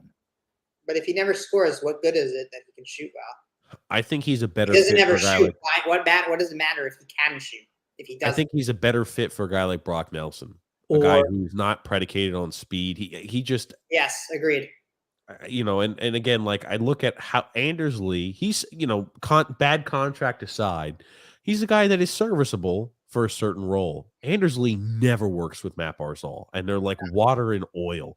But when he gets paired up with Brock Nelson and a guy that he's able to kind of, play and has better chemistry with, you see the productions. I mean, they're like a freaking, it's like a dog on a bone or something like that. It's kind of what it looks like. And, I think it could be similar for a guy like Oliver Wahlstrom if he's paired up with the right scenario. Could be. I mean, I also kind of look at him as like Bovilla a little bit, though. Like needs a fresh start somewhere else. I kind of feel like he's been through the grinder, like with the coaches and whatever. Like I think that he needs a fresh start somewhere else. Like I think he's got tools. Like he has the shot, like you were talking about. I just don't know if it's going to happen here. I don't know. Sometimes, like to me, he just looks very, like when he's played, he's looked discouraged at times. We've seen the frustration on him certainly at times. Like to me, that kind of stuff says needs a fresh start. But who knows? Who knows? Yep, I feel like his value is probably at the lowest it's been since drafting him, and I'm like, for a guy like that, I'll hold on to him, see what he's got. Might as well. It's not like I'm gonna get a ton for him. Freedom Fund Adventure. And here's the thing, Freedom Fund. I originally starred this comment, so I saw this comment, but I'll read it again just to make sure you know that, hey, I'm reading it, or I'm reading the comment. He says, I am forced to repeat the joke because TJ was on one of his bathroom breaks during the TJ is the Romanoff of the show. He holds back and hurts the performance of all he's paired with. How does it feel, TJ? It feels good. Feels great knowing that I'm Romanoff. I've been a huge fan of Romanoff ever since he was traded for on that draft night special. I was so enamored with that trade. Anthony Rizzi says, please lose tonight. Only if only. Max Power says, in fact, Sorokin's the only thing in the way from the number 1 overall pick. I don't know about that. Sorokin is the only thing that keeps us even possibly where you could squint at and say we have a chance for the playoffs. Without Sorokin this year, we'd be, bottom. Yeah, I don't know. But you look at some of these other teams that are like really in that sweepstakes, and like the Islanders are not worse than those teams. No. You look at Columbus. They're not like, that's another level of bad. The Islanders are bad, but they are not that bad. The Islanders are not getting Bedard. I'd love to see us get a top 10. They're not. I'd love to see us get a top 10 pick, a pick in the teens, and one in the 20s. That's what I would consider. Okay, we're now we can get 3 building block pieces in this draft. Yep, and have some second round. At least 2 picks in the first round. One of them's got to be a top 10. Yeah. Yep. And that'll be ours. Well, no, realistically, it is, right? Because you're not trading you're not getting whoever you're moving to get a first round pick. It's not going to be a team that's rebuilding. Correct. It's going to be a team that's a later pick. Yeah. Best case scenario, team like Buffalo says, we're a team that has a lot of young talent. We've had a lot of draft picks. We need to start getting some playoff experience. Right, getting they're a willing guy to give up a middle pick for like a Mayfield, and maybe they do make it, they don't make it, but hey, they've got a piece that allows them stability for the future, so it works out for both. Gungun says, Anders Lee, is he the Islanders MVP for the season? He's the least valuable player in the history of this organization. Sorokin's MVP. Let me tell you why he's the LVP for me. Oh, you call him, say that again. The LVP, the loser MVP, huh? No, least valuable player. I didn't call him loser. I called him least valuable player. Last year, he sabotaged our season when we were obviously desperately needing to sell everyone off. He turned his game up a week before the trade deadline, and then for 2 weeks after, then he went back into his coma. Now look here. All of a sudden, they go into tank mode. They drop to 11th in the conference. Now he picks his game up. When's the trade deadline? A month and a week away. All of a sudden, but here's the thing, right? You have the All-Star break in between. So now you're looking at he's going to be good, 2 weeks before the trade deadline? So, no, we got to keep it back together. That's why he's the least valuable player. Because of when he starts to perform, huh? Because he's only good when the team sucks. Some players are like that. Anthony Rizzi there, Grump. We just need to let Barzal play the way he has to, fast and loose.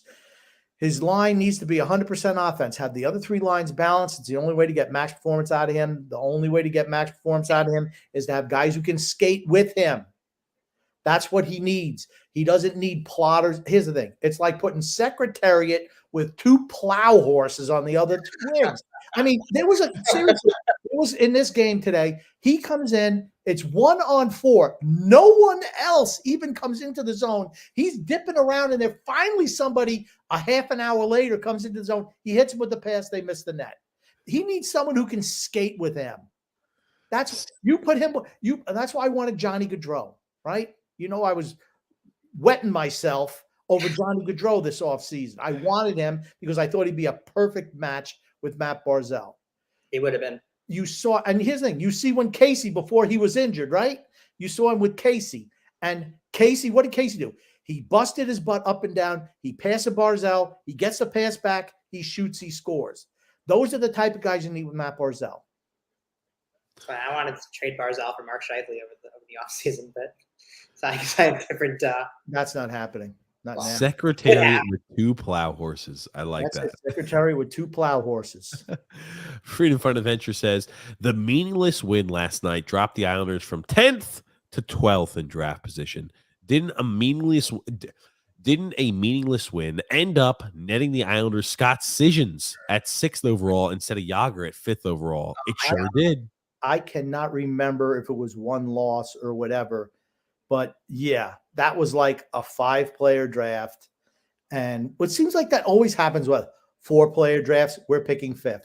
5-player drafts, we pick 6th. 2-player drafts, we pick 3rd. I mean, it's just like that. It's over and over and over again. I mean, think about Michael Del Cole, right? He was the consensus number 5 pick. He was the consensus. Yeah. And he couldn't skate. If I'm a GM, I'm like, okay, can you skate? If you look at today's NHL, if you can't skate, I'm not even looking at you in the first round. I guess in their defense, right? Like Tavares couldn't skate either, but like they made it work. Like certain players can make it work even if they don't skate well. I feel like he never rounded out his game at all, so he just became useless. But think about how the game has changed since John Tavares. Oh yeah, no, it has. Right now, the total, you're not allowed to touch anybody now. So I think it's even more important. You look at the draft. I'm like, you look back on some of these drafts. Oh my God. Yeah. Just kind of hurts. The worst, by the way, the worst is 2003 when pretty much every team hit a grand slam in the first round except for the Islanders and the Rangers. So I think the Islanders did they take was that Robert Nielsen maybe? And the Rangers took like Hugh Jessamine or something. And every other team basically drafted a Hall of Famer. If you go back and look at that first round. Yeah, Hugh Jessamine. Gotcha. Remember him. I mean, yeah. So that was pretty bad too. They just have that. Yeah.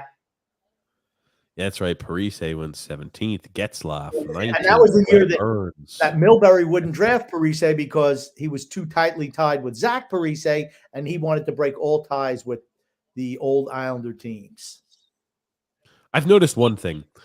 When somebody who is tied with the Islanders currently has a kid that's in the draft, just err on the side of caution to draft that son of a bitch. You know, you look at Tage Thompson too. I'm like, gotcha. Oh I'm like, God, Parise, gotcha. Yeah. Draft him. Simple. Andrew L says here, Lee seems to play better whenever he's on the floor. Hey, when he's fighting for those spots, I mean, that's his game. Yep. Tony Cheese says TJ's hair gets thinner when he has the flu. That's correct. It does. It just falls out a little more when I have the flu. Brian J says tank for Bedard. Anthony Rizzi there says, damn it. Now Lee starts scoring. Some Islanders screwing up a top pick to be middle of the pack and out of the playoffs. That's why he's the least valuable player. Nick C. Grumpy. Grump, what are your thoughts on Palmieri since he's been back? I feel like he's been playing better. He has been playing better. Here's the thing. He's another guy who has that loser gene in him where when the games are important and you're in the mix, you don't do so good. When your team's out of playoff contention, you put up numbers. You know what I call those guys? Stat stuffers. That's what he is. That's what average is. That's what Croc is. All stat stuffers. You look at that, even like, not to change topics too much, you look at that 2011 draft. We draft Strome at 5th overall, and the picks right after that are Mika Zibanejad and Mark Scheifele, and then Sean Couturier and Dougie Hamilton. I know. By the way, but I mean, for what it's worth, listen, Strome was very good as a rookie. That's number one. Like I think like he kind of lost his way with the coaching. I think the coaches ruined him. But he was on his way to being a star player. They ruined him. They ruined him. You're exactly right. They ruined him. I remember that kid he line. He had like 50 something points his first season. Yep. He was well on his way, and then Capuano started benching him every time. The same stuff we've been talking, right? Like every time he touched the puck or made a mistake, that's it. He was benched. The guy was terrified of the puck. I think they ruined him for sure. I really do. I don't blame them for the Strome thing at all. It was a good pick. It was a good pick at the time. Mm-hmm. I think the only person who would have taken Doug Hamilton over him. He was consensus top 5. Yeah, the only person who I would have taken over him and I wanted them to take was Dougie Hamilton. I wanted Ryan Couturier. Yeah, he was the guy I wanted. I think. But he got injured all the time, so they actually dodged a bullet by not drafting him. Yeah, I think he went 8th to Philly. Yes, but at one point he was the consensus number 1. Yeah. At one point, that was the guy that I wanted. Couturier was the guy I wanted. Mm-hmm. Sean Couturier. Tony Cheese says perpetual mediocrity. Yeah, pretty much the case. Anthony Rizzi says, I like Samuel Bolduc. I think he needs to be with the team full time next year if he continues this type of play. Could be. Left shot defenseman, right? Could be. Why not? He hasn't embarrassed himself out there yet. Correct. I just want to say something regardless of what happened in this game, which has like a minute 45 seconds to go, 1-1 tie. And we played probably as good as we can play against a really good Vegas team. You can't play games like this every night and expect to win. You just can't. Too hard, too much of a grind. And we've seen it year after year, and it continues to play. We can't score. How much do you think that's part of it, by the way, that like they the last 3 years they played such a grinding, like tough it out style? Like I wonder if it's not just the age, it's just that they're just wiped. I think it's the combination. I think that's the only reason that we even succeeded in the 2 Barry Trotz years where we made it to the Eastern Conference Final. The fact that we played 70-something regular season games and then 56 the next year. It's not like we went 82 and then a full playoff run, particularly the second year. Mm-hmm. And I think that, that was a big part of my reason last year saying that I just don't think we can do it for 82 games as an older team. And it's not like we're spring chickens on the front end now. No, they're not. Got another comment here from Anthony Rizzi saying, us winning, now we have to worry about Lou screwing us again. Yeah, the more wins we have, the more we have to worry about Lou buying at the deadline. So. I mean, let's just before we say that they're winning again, let's just put things in perspective. They've won 1 game last night. It remains to be seen if they're even going to win this game. So like before we say they're back to winning, let's see what happens tonight. Like if they lose, we're back on track. All the Vegas has to do is score 1 goal. We're back on track. Let's go Vegas. Declan says the Islanders are really going to win. Save of the year twice in a row. That was a great save by Varlamov. It really was. Yeah, I just got a notification on my phone, by the way, from ESPN saying save of the year. Check this out. Save by Varlamov. Crazy. All I'm going to say is that those are the kind of awards you want to win? No. Hey, I like to see my goalie make great saves, but it's not something I'm hanging my hat on. Hey, the Islanders, what do you win this year, Islanders? Oh, we had save of the year. Congratulations. I'll take Vezina, though. Vezina is nice. Max Power, Grumpy, I'll let you read that. I think Boston's winning that. Yeah, Alan Mark's got it. Yeah, he's got it. Max Power says, man, we couldn't score in a whorehouse with a stack of 100s. I'll tell you. You're looking on the power play. Yeah, that's about as bad as it is. Goon Grump. TJ, since you're under the weather, will you go to sleep at a reasonable hour or pull another all-nighter? Either way, don't forget to floss. Reasonable hour, Goon. Nick C. Grumpy. I know you guys want to trade Varley at the deadline, and I agree. But who will be the backup for next year? Who cares? Who cares? Anyone will do. What goalies will be available because you don't want to burn out Sorokin next year? Okay. No. There are always a glut of goalies, backups on the market every single year. Every single year. $2 million tops for a vet backup. And here's the thing. Sorokin's going to play, 60 games a year, 55? Look at now. You have Sorokin now. He plays what? He's only played 3 times since he's come back from injury. I mean, he's a backup. backups. You don't pay anything to backups. Certainly not. You do unless you have a franchise goalie like Sorokin. Then you don't worry about the backup so much. And you don't pay your backup more than you're paying your starter. Correct. That's for sure. Yeah. I mean, to keep Sorokin here long term, you're going to have to get ready to shell out some cash for him for certain. Yep. Yeah. We get paid. Anthony Rizzi says Detroit sucks. That win meant nothing. You should hear the Islanders forums. We're back. And they're saying that we're going to go on a run now. Oh, God. Thank God I don't read those forums. I don't know how you can deal with people like that.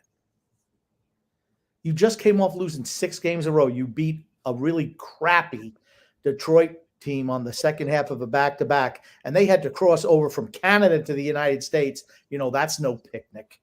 And got a point. You think that that's good enough? Okay. That Here's the makes thing, too. back. Okay. If we lose tonight, we'll only have 2 wins in the last 13 games. That's good. That's good enough. And that was the worst game they could lose. They could win last night because if Detroit would have won, they would have passed them in the standings. Yep. Like that was a game they needed to lose. That was a must lose. 4-point loss right there could have been. Yes. Nick C saying, I've never seen a player create so many scoring chances and not finish like Beauvillier. I like Beauvillier, but man, I don't know what happened to him. Nobody does. I think he got trotzed.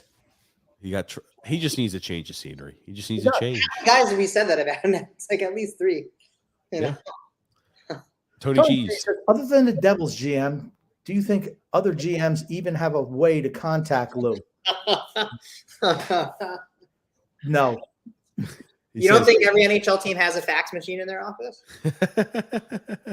They have to contact somebody else on the staff being or at like, least hey, access to Morse code or something. How do you get this damn thing to work? Tony Cheese says maybe they send carrier pigeons in order to contact him. Lou looks like the guy that has a pigeon coop on his roof. That I believe. Drew L. Grumpy. You know what I find funny? All the main New York teams seem still hire geezers to run the ship. The Knicks, Tom Thibodeau, Rangers, Gerard Gallant, Mets, Buck Showalter. The others just seem clueless. Okay. Antonio Curtis says here, Butchie says, Pulak's having the best game of the year tonight. His best game of the year tonight. He's all over the place. Laughing my ass off. Oh, God. There's a penalty shot for Vegas here to start overtime. Wow. I mean, and it was and Pellick did the penalty. Why? Because you can walk around Pellick now because he doesn't skate like he used to. But still, that was a good call. That was a good move by Pellick. You can't let him just skate in unencumbered like that. I think the goalies have the advantage in these penalty shots. He just got walked around. Yeah, for certain. For certain. That's a good call. Ponenberg Curtis saying, Hickey actually isn't bad between the benches. He's a humble guy. He kind of looks like an insect, though. A little bug-eyed. A little bit bug-eyed. I love Hickey. And the penalty shot was stopped by Barzal. Oh, come on.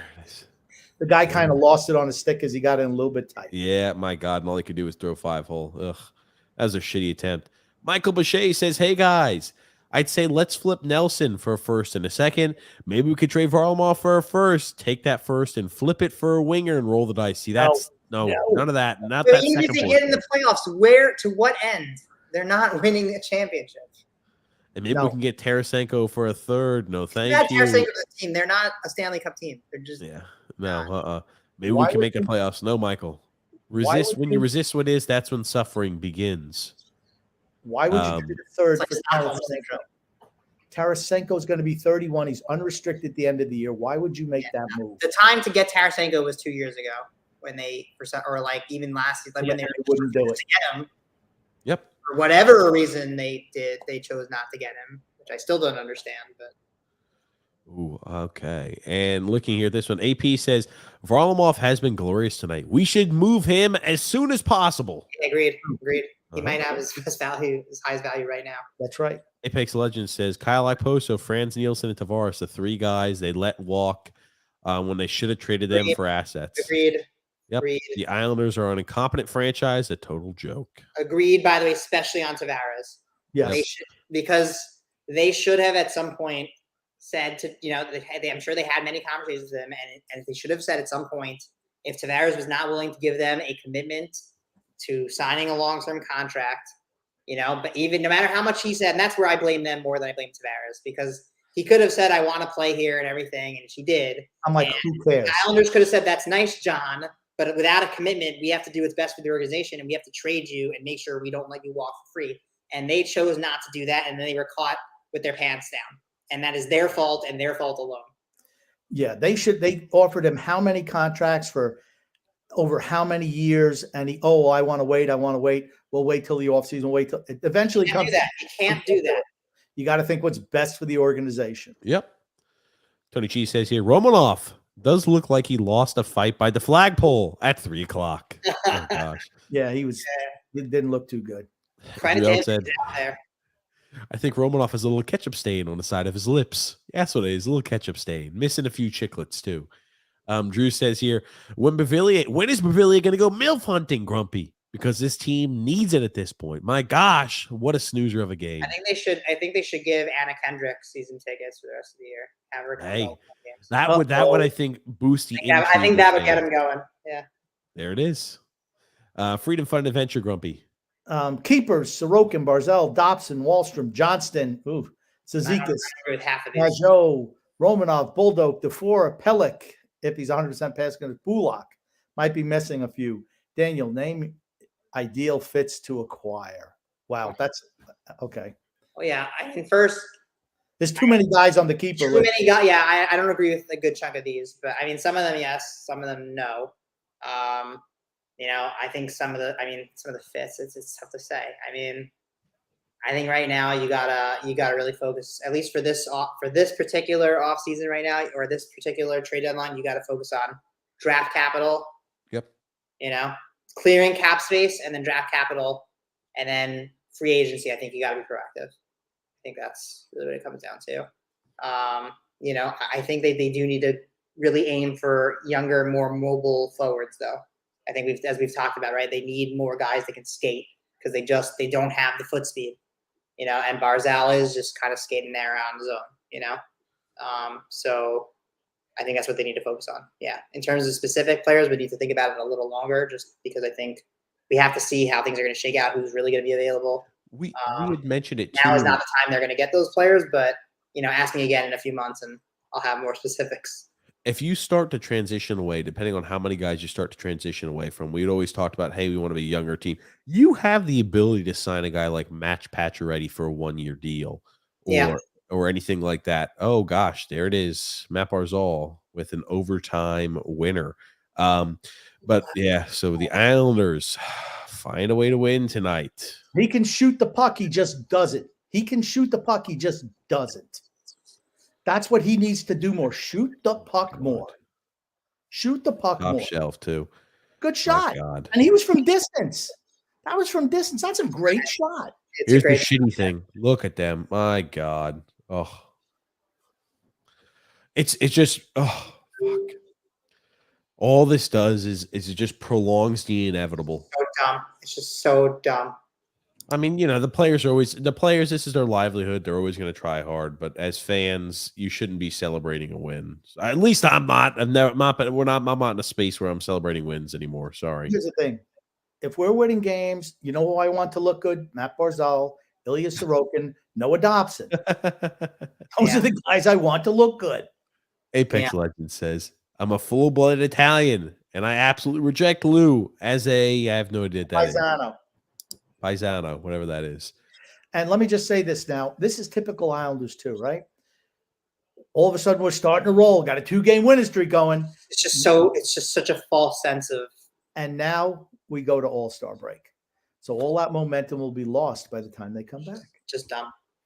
Look at that smile on Leafs. You see, look at the fucking smiles. Your fucking team is not even in a playoff spot. Smiles all the way around. He's the captain. It's a business. Right, we were talking about this, though. They're not going to tank. They're going to try and believe in their group. It's the way they're wired. You can't blame them. They're going to try. They're competitive. I've been on winning teams. You don't smile when you win a game after your fucking team plays like shit all year long. You should have the mentality of, yeah, we're not where we want to be. This is the business we should be doing night in, night out. This is what we need to be doing night in. Smiles all right. Yes. the country club atmosphere that is. I guess like for their perspective, it's like, yeah, back on track, baby, let's go, but it's like, because that's how they're wired. But they, from a big picture perspective, they are actively screwing themselves over. Oh, fuck. I tell you. Yeah, I mean, to me, it doesn't matter. You're not catching Buffalo. You're not catching Florida. You're not catching Washington. Or you could catch Buffalo. They can catch Buffalo. They're not catching Buffalo. It's the only one they might be able to. Oh, man. I look at Buffalo. Buffalo's got 3 games in hand and a 2-point lead. They're not catching Buffalo. Buffalo's a team that's going to get better as the season goes on, not worse. You can make a legitimate case for Buffalo to add at this year's trade deadline. Yes. You really can. Andre M says, how bad has Mayfield been lately? He has been brutal. Who's he been paired with? Romanoff a lot of times. Thank you. Yep. Romanoff needs to be traded now, says Anthony Rizzi. And Romanoff was nowhere near the net on that. LOL, says Drew. Yeah, he's the worst positional defenseman I think I've ever seen. Anthony Rizzi says he is the worst defenseman in the league. I'd rather have Aho than him, says Anthony. Gosh. Yeah, he's okay. Everyone said he's the best defenseman on Montreal. I watch Montreal play. They don't have any defensemen. They don't have any defensemen. That might be legitimate. It might be legitimate, but he's certainly not the best defenseman on this team. Yeah. Well, you know who I want next summer? If he makes the free agency, I want Bo Horvat. That's what I want. Yeah, that was part of my plan too. It's the guy I want. That is the guy. I don't want to trade for him now. I would trade for him if it meant locking him up and if it was like a trade that was beneficial for both sides and you got rid of some players that you needed to. Like if it's a Nelson, like if Nelson's in the deal, something like that, I'm okay with that. Because it's either that or, you're trying to get a draft pick and hope that you draft someone who is close to Bo, at least as good as Bo Horvat, right? Like if you ended up with a player like Bo Horvat, you'd be happy. Vancouver. So if I could just skip that part and get Bo Horvat, I'm fine with that. Yeah, Vancouver's not looking for a Brock Nelson. No. They're a team that's in full tank mode, full rebuild mode as well. They want to keep Horvat, but if they can't sign him, they're going to move him. Yeah, and although I guess I'd rather Horvat in addition to Nelson in some way. I'd rather not lose Nelson for that. I think that's like kind of like I'm trading Nelson to a team that has young forwards. No, you're not. You're trading him to a team that's going to try and win now. Yeah, 100%. Right, and that has a prospect and draft picks. That's what. Yeah. And I wouldn't necessarily give up draft picks right now for a Horvat. I mean, it depends. No, for me, no way. I'm trading draft picks. No way. 0 chance. D-Cut says, if you want to improve, trade away Dobson and Barzal. Both are overrated. D-Cut. I think Barzal is. Well, you guys know I think Barzal is overrated. Dobson, I vehemently disagree on. I'm keeping both of them. I am too. Max Power says, never trade Sorokin. The only exception would be if at the trade deadline next season he refused to sign an extension. Does that sound familiar? Yes. He should be re-signed. Yeah, that I agree with. He should be re-signed this offseason. And Lou put him in this situation by just signing him to extension that gets him right to unrestricted free agency. Forget about that. Yeah, they should back up. They should really go to his house this week with a Brinks truck and just back it up and say, take as much as you want, man. Like, you want to take the whole thing, just take it. We'll give you $8 million a year.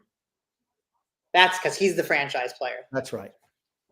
JK says, Palmieri looking good since he's been back. He just needs to finish, much like the rest of the team. Yep.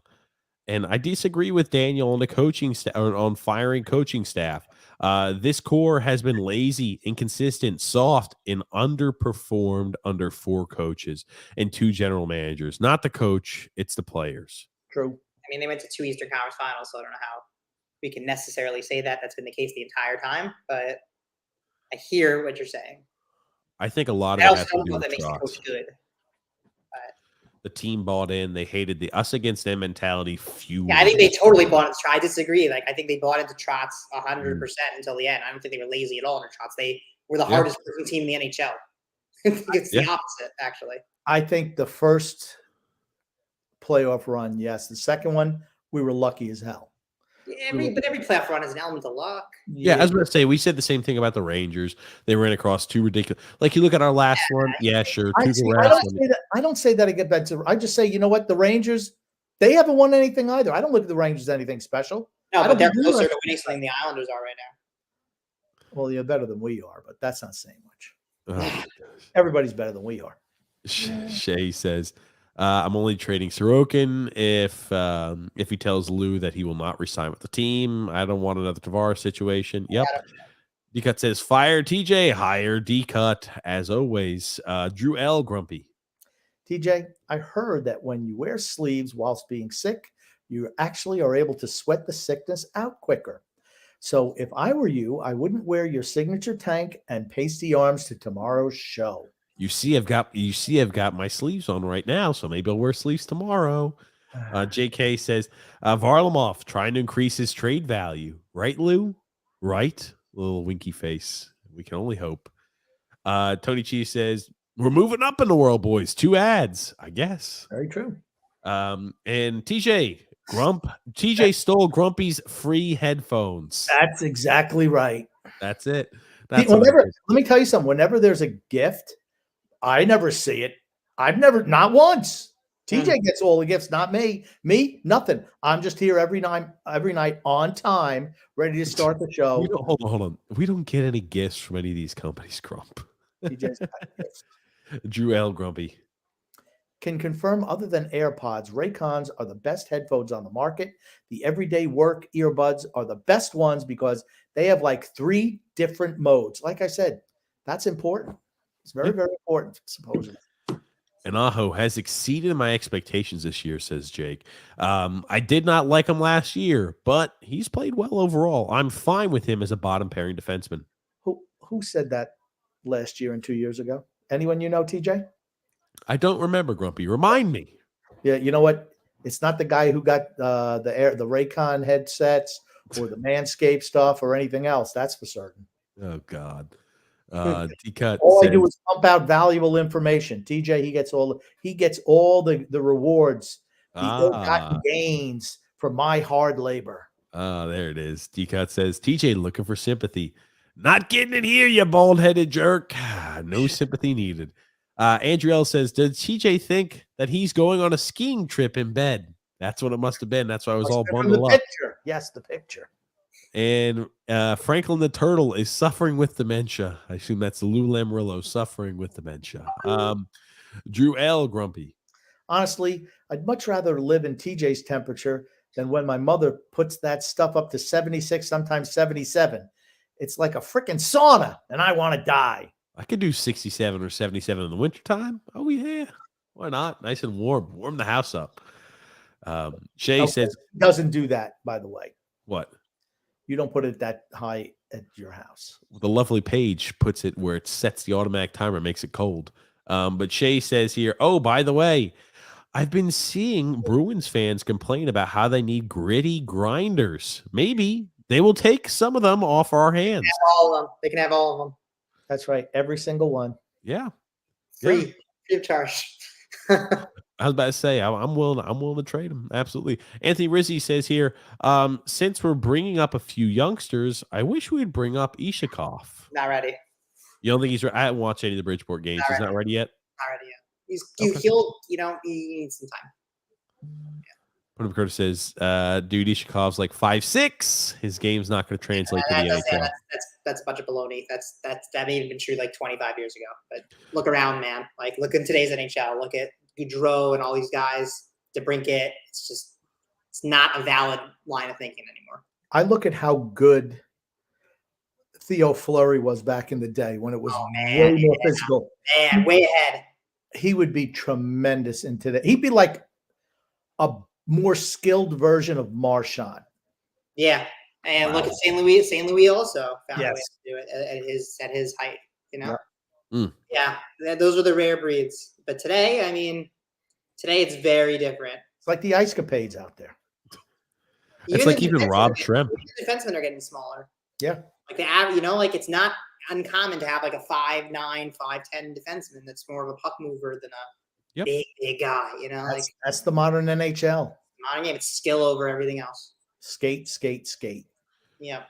Google says, TJ, can I catch your illness via the computer screen? This computer screen. Yes, you can. No, obviously you can.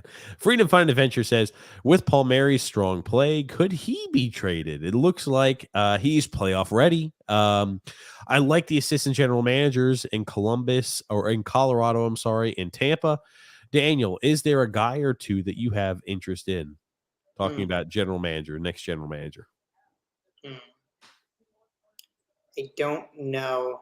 I haven't really given as much thought to the successor yet. To be perfectly honest, more of my energy has been focused on it just not being him. I think that I have not even stopped to think about who would be next. And I think it's when you look at it too, we're at a spot where we don't know what other general managers are going to be fired. So who would actually be available? That's the other piece. You don't really know what the options are going to be yet. I think you definitely want to look maybe at an assistant at some of these more forward-thinking organizations. I think that's definitely a good place to start. It needs to be someone younger. It needs to be someone, maybe who doesn't go all in on the analytics. Maybe not like Dubas, but someone who's willing to tap into that, but also, but is more in tune with what the modern NHL needs in general, just from a hockey perspective. Yeah, I think they need someone younger. I think they need a fresh set of eyes. Yeah. I agree. James F says here, Cody Rhodes, the American Dream, wins the Royal Rumble. Dusty Rhodes' son just won, Grump. Okay.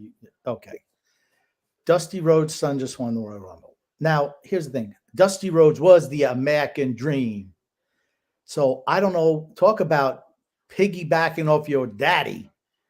He's not. Cody Rhodes is not just piggybacking off his daddy's name, which was Runnels, but he go by Cody Rhodes. But now he's even taking his nickname, the American Dream. Please stop.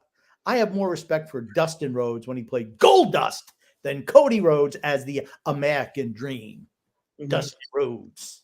Dusty Rhodes. Just going back, by the way, to the previous question, because one of the names that might be available this summer, depending on how things go, if the Predators fire David Poile, I don't want the Islanders to hire him.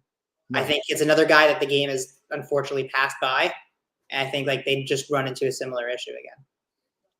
True. And another thing about Dusty Rhodes, he's dined with kings and queens and Franks and beans. The American Dream, Dusty Rhodes. Drew L sent this to us. He says, Daniel, when I say that I like Mario better than Sonic. Grumpy, it's your favorite. It's your favorite little kid who yells at the screen. What does he say? You love this kid just like you love that Ravens guy who freaks out. No, I hate the Raven. Whoever that other kid is, I hate him. He should know better. This is a kid. What's this kid say? Let's hear him. Hold on, this is the Sonic. Stop hating on Sonic for no reason! Seriously, what the frick, guys? I mean, seriously, I hate all you freaking Sonic haters! Sonic is not a bad franchise anymore! That is Daniel when he was young. I would say, depending on what year that was filmed, that is an objectively false statement, though. It's not a bad franchise anymore. By the way, Daniel, thank you for sending us a clip from your family film highlight. Oh, no problem. No problem. Nick D says, Grumpy, you can give Fredo a poisonous cannoli? He could have a sweet tooth, perhaps. Right out of The Godfather 3, Connie Corleone gave Eli Wallach the old poisonous cannoli, and down he went.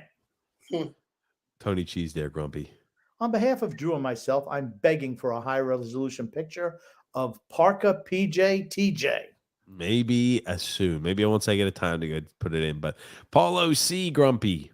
Guys, I think I'd rather trade Pajot than Nelson because he's on. God damn it, Paolo! No, you're missing the whole point. Okay. Guys, I think I'd rather trade Pajot than Nelson because he's our most consistent scorer. We need scorer. And yes, the rest of the players should be available for trade except Barzal, Dobson, and Sorokin. Okay. Does Pajot get you the value that Nelson does? No, he does not. That's why you move Nelson. I guess the question is, do you think that Nelson could be a part of the solution? No, because by the time we're ready to come back, he's going to be 33 years old That's at the end of his next contract. Yeah, that's true. That's true. Brian P. said 13 of 15 games scoring 2 goals or less, and it looks like it's happening again tonight. Yep, so 14 out of the last 16 games, we've scored 2 or less goals. Just not good enough in the current NHL. It's not. You're not going to consistently win games like that. Every game can't be 2-1, 2-1, 1-0. Can't be that way. Because says, as usual, TJ favoring YouTube comments over the Facebook ones. Oh, yeah. Brian P. says, we'd been better off if Sorokin was on long-term injury, so our draft position would be better. There you go. That's fine. Yeah. Brian J. says, TJ, you have to shave your head. It's over, Ginger. And can you imagine Matty Bernier's on the Islanders plus more? Sure, but why? I was about to say we'd never. I mean, like he's Were they ever spectacular. draft Matty Beniers? No. So what are we talking about? No, I was about to say, yeah, but it would be nice, right? Everybody likes to imagine that. You know, I'd like to imagine a young and talented player on our team, but I guess maybe the not question is like if they would have started to like rebuild sooner and they would have gotten a draft pick and maybe they could have taken him or something. Yeah, that's true. That'd be the only case, but I mean, like again. Not gonna happen there. Didn't happen. Brian Jennings says the season is playing out just like we knew it would. We being the people with common sense. Right. The people who listen to the Islanders Never Say Die podcast are not surprised by these occurrences. They're not surprised at the direction of the team. We've been talking about it for over a year on this show, year and a half even. I've been telling you. We're not Johnny come latelys to this line of thought. We've been telling you all along. James F. says, guys, I heard the rumors that Trotz may be coming back. You want to see the team tank? Bring Trotz back. Matt Barzal is like, I'm trade me. Good. I will not play with I would have. Trotz is a failure as a head coach, an absolute failure. He's a failure. He's Marty Schottenheimer. That's who he is. We could say Marty Schottenheimer was a good coach, though. Marty Schottenheimer never won a Super Bowl. The only reason Trotz won a Stanley Cup is because he had a loaded team. He's like Andy You're not going to give him any credit, though. They were noting he never won it until he showed up. 0. It took him 5 years with that roster. They were President's champion winners every year, and they fall apart and collapse in the playoffs. They couldn't beat Pittsburgh. The only reason they won a Stanley Cup is because they played an expansion team in the finals. The only reason. Oh, come on. If you can't tell Grumpy, it's like he's reading off the script. He's bringing back the old favorites, the old hits. You never hear anyone from Washington say, oh, man, we really miss Barry Trotz. No. Is Barry Trotz going to end up in the Hall of Fame, yes or no? Yes. Yeah, because he's a stat stuffer. So you think he's just like lucked into all the success he's ever had? I think he's a good regular season coach. Okay. I think he's a really good regular season coach. I think he got so much out of those Nashville teams. Like some of the for years and years they were so mediocre, and he got them to places they never would have gone. And then I think he finally got a team that had talent in Washington, and then he won a cup. But you realize he was fired before the end of that year. That was his last year. They weren't bringing him back. Because his system doesn't work long term. Just doesn't. I think he's like Andy Reid. I mean, he was there for 20 years, like in Nashville, pretty much. Nashville. Reid never won until he had Mahomes, and like he was able to turn a lot of teams. You even look at it early when Reid was with the Chiefs. You look at it where it's like, hey, he had Alex Smith as a starting quarterback. They were still able to win 11 games in a season. He's a good coach, but the big moment in the cup and in the end, the postseason, right? Sometimes they come up a little short. I would go as far as to say that if the Capitals didn't hire Barry Trotz, they would not have won a Stanley Cup. I would go. They'd have to start learning to play defense. They never played. They never played enough. I don't think they would have gotten it done, and they didn't get it done under any other coach. They had teams. Lord knows they had teams that were good enough to win Stanley Cup before Trotz ever showed up. They just didn't. Yeah, I was about to say Trotz he's a Hall of Fame caliber coach. What are you looking up right now, Grumpy? I'm just looking at Barry Trotz. How many times? All right, too late in the podcast. We all these years. How many times he's gotten past the first round?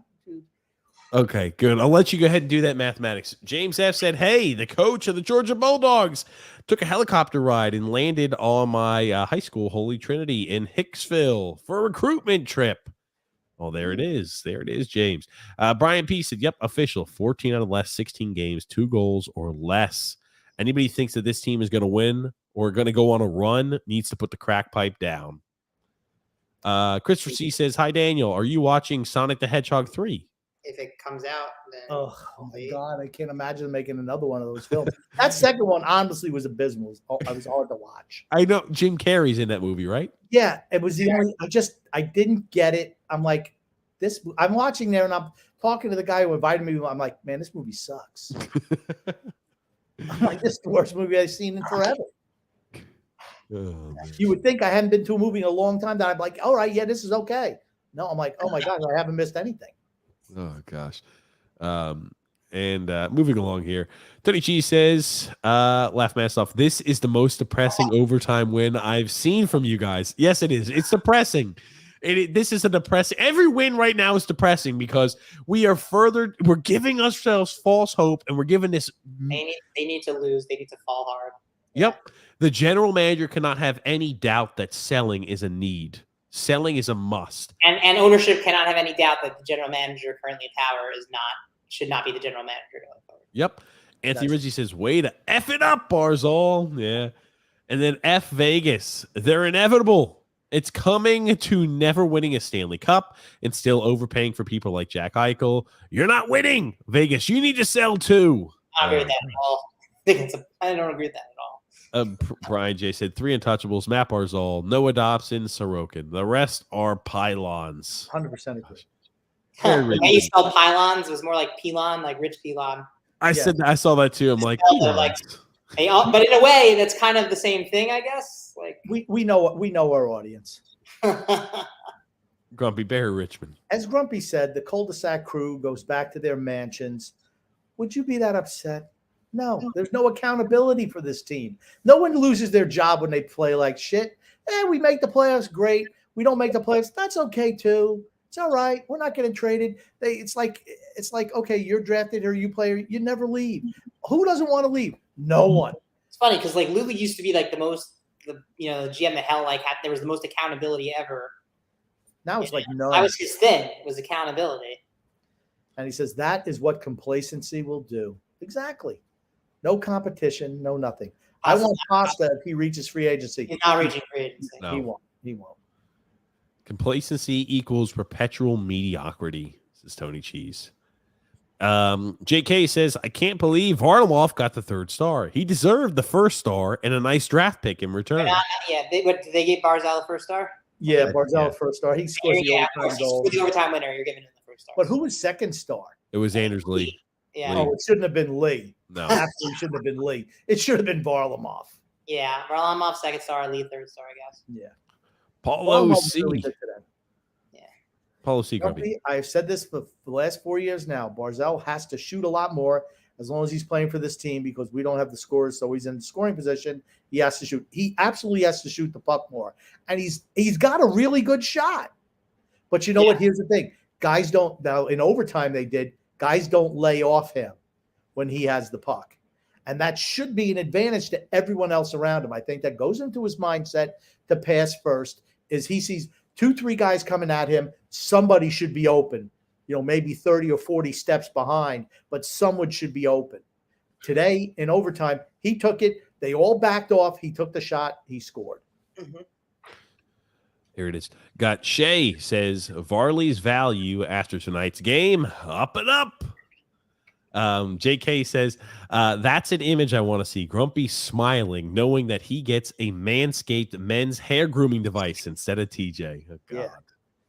Shay Grumpy. We need Nicole Sherman on the podcast so she can teach TJ how to pronounce Ishikov's name. It's supposed to be pronounced Ishikov, I know, but I like to say Ishikov because that's how I read it. Ishikov. Yeah, but I think she's got a lot of studying going on now, so we'll try to have her on when she gets done with the schooling this year. Amari Production says, TJ, since you think it's best for the team to do bad now, how do you balance wanting them to lose, but also on games where Varlamov starts, you want his trade value go up? It sounds difficult. I mean, as long as he's doing what he's supposed to do, making the saves with what you ask. I mean, there's going to be certain shots that are put on him to where he just, like that save where he made with a stick. I mean, that's one that nobody expects him to ever make. And if that one just happened to trickle in the net, it wouldn't have negatively impacted us at all. Besides, hey, we lost that in regulation. Instead of getting 2 points, would have had 0. And Varlamov's value is still exactly where it was when we entered today's game. Yeah, we just the team needs to start failing a little bit so we don't give a false sense of hope. Oh, no Brent Sutter. Yes. Nader Ferrari says here, Brent Sutter, I'm sorry, as next general manager. Oh, I want a young guy. yeah. James F. Grump. My Penguin, now James F. is in Pittsburgh now, says, my Penguins co-workers complained about their goalie. I told them I'll trade Varley for a first-round pick. They said, deal. Now, let me tell you something. If Pittsburgh said, we'll give you a first-round pick for Varlamov, how could Lamoriello say no? There's no way he could say no. I'd say that. Yeah.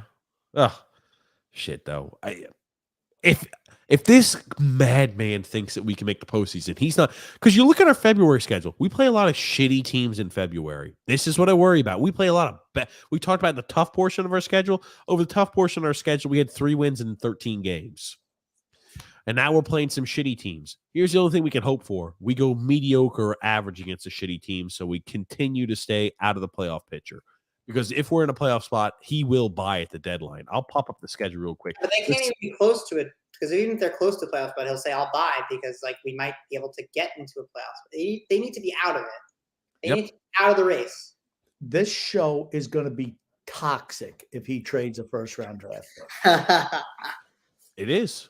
It is. It seriously is. I will explode on this show if he trades away first. I hate to be negative. It's just kind of you could just see though, what's best for the organization going forward.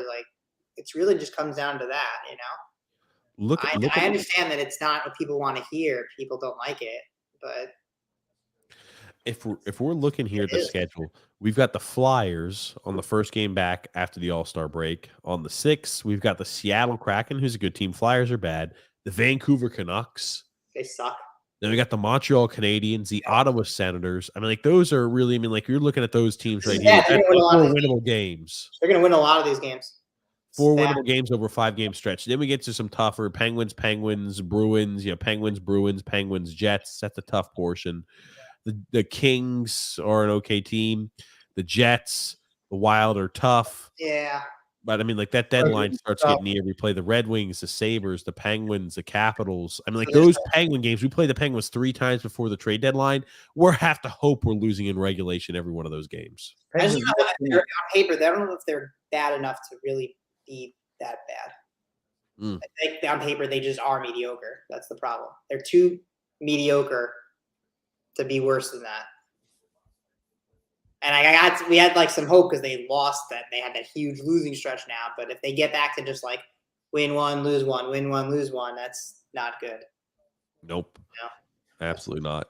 And Thomas Moore says Poison Cannoli and Death Wish 5 with Charles Bronson. He's dead. Islanders JJ Grump. I screamed to my TV for Barzal to shoot the puck, and right as I did, he shot the puck. Oh man, I tell you. And so it's just all they won. Freaking there. JK said Trotz maximize a talentless roster. The Islanders to 2 semifinals. I give them credit for that. Yeah, I can explain all those away. Oh, stop. You got to give them credit where credit's due, man. Come on. You can only beat the teams that you play in front of, Grumpy. How often do you say that? You only beat the teams that you're matched up against. And we didn't beat enough teams to win anything. Oh, stop. We didn't win anything. We got the 2 Eastern Conference finals in a row. He deserves credit. That's nothing. That's nothing. That is nothing. So what? You didn't win it. You didn't win a division title. You didn't win a conference title. You didn't win a Stanley Cup. Division title doesn't mean anything.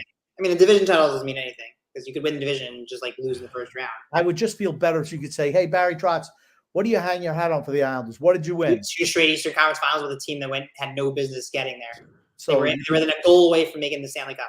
And I'll say, so you didn't win anything. Is that correct? They didn't win a Stanley Cup. Oh, you did, but you didn't. Did you win a division title? Who cares about a division title? Division titles don't mean anything. If it was up I to don't me, care I who win wouldn't the even Prince of hang banner. Wales. I Who no, gives a Division shit titles what mean he is? nothing. If it was up to me, I wouldn't even hang a banner for that, honestly.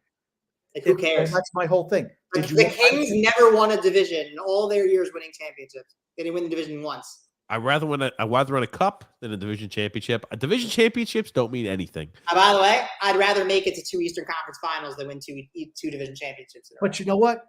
They didn't win anything. They won nothing. I mean, they won several playoff series. 4. Several. They won 4. That's not nothing. Okay. Yeah, here's the thing. It's nothing because the team, they didn't build. The GM didn't give them the tools to get past that. But with individually on its own, it's not nothing. They weren't good enough. It is nothing. It is nothing. It's nothing. You want to know why, Daniel, you say it's not nothing? Because you've been watching the Islanders for 35 years and they never even make the playoffs. So we think that that's an accomplishment. Now, how old are you, Daniel? You're young. I'm 33. Okay, so you're a young. I remember winning Stanley Cups. I was there for winning Stanley Cups. So to me, and I've been through that. I understand. Yeah, I understand. That's a different perspective. I get nothing. It's nothing. And for you, I understand. And a lot of people your age have that feeling. Well, gosh, we were so bad forever. We look at that as an accomplishment. You know what an accomplishment was? Nothing.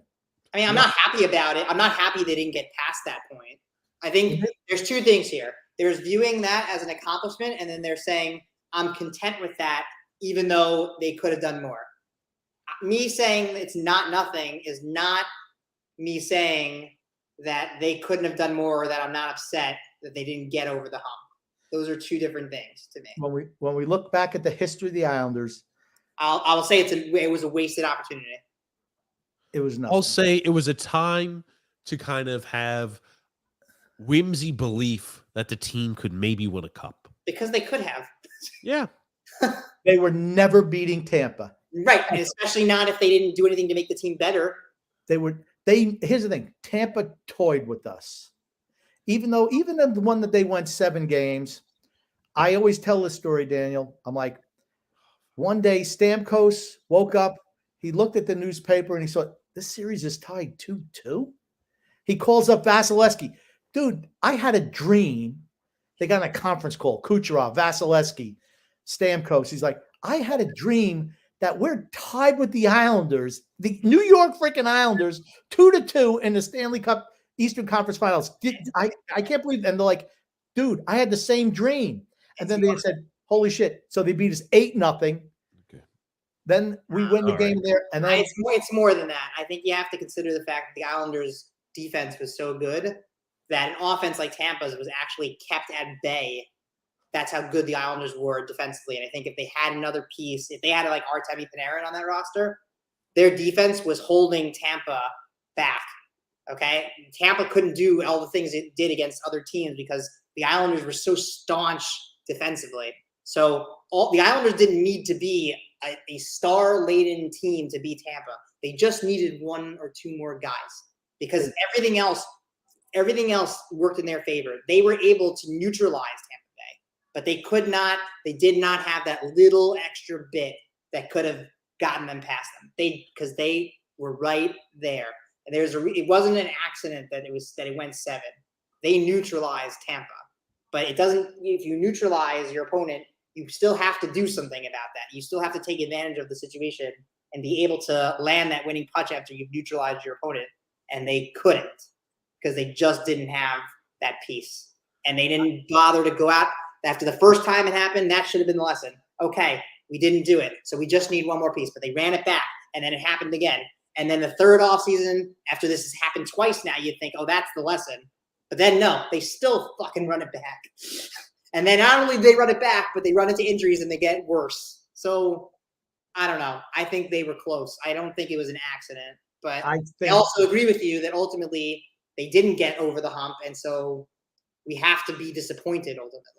I always felt that Tampa was just playing with us. They could have beaten us at any time they wanted. And in game 6, when Josh Bailey turns that puck over, doesn't hustle back, 1-0, they just said, you know what? We dare you to score. They didn't even try to score anymore. They just said, because they could play. They reminded me of the Islanders from the Stanley Cup era. I've told TJ this so many years ago. I'm like, they remind me of because they play any style. They were just that good. You were never beating them. I remember us, the Islanders, beating the Rangers, where the Rangers were like the second best team in the league.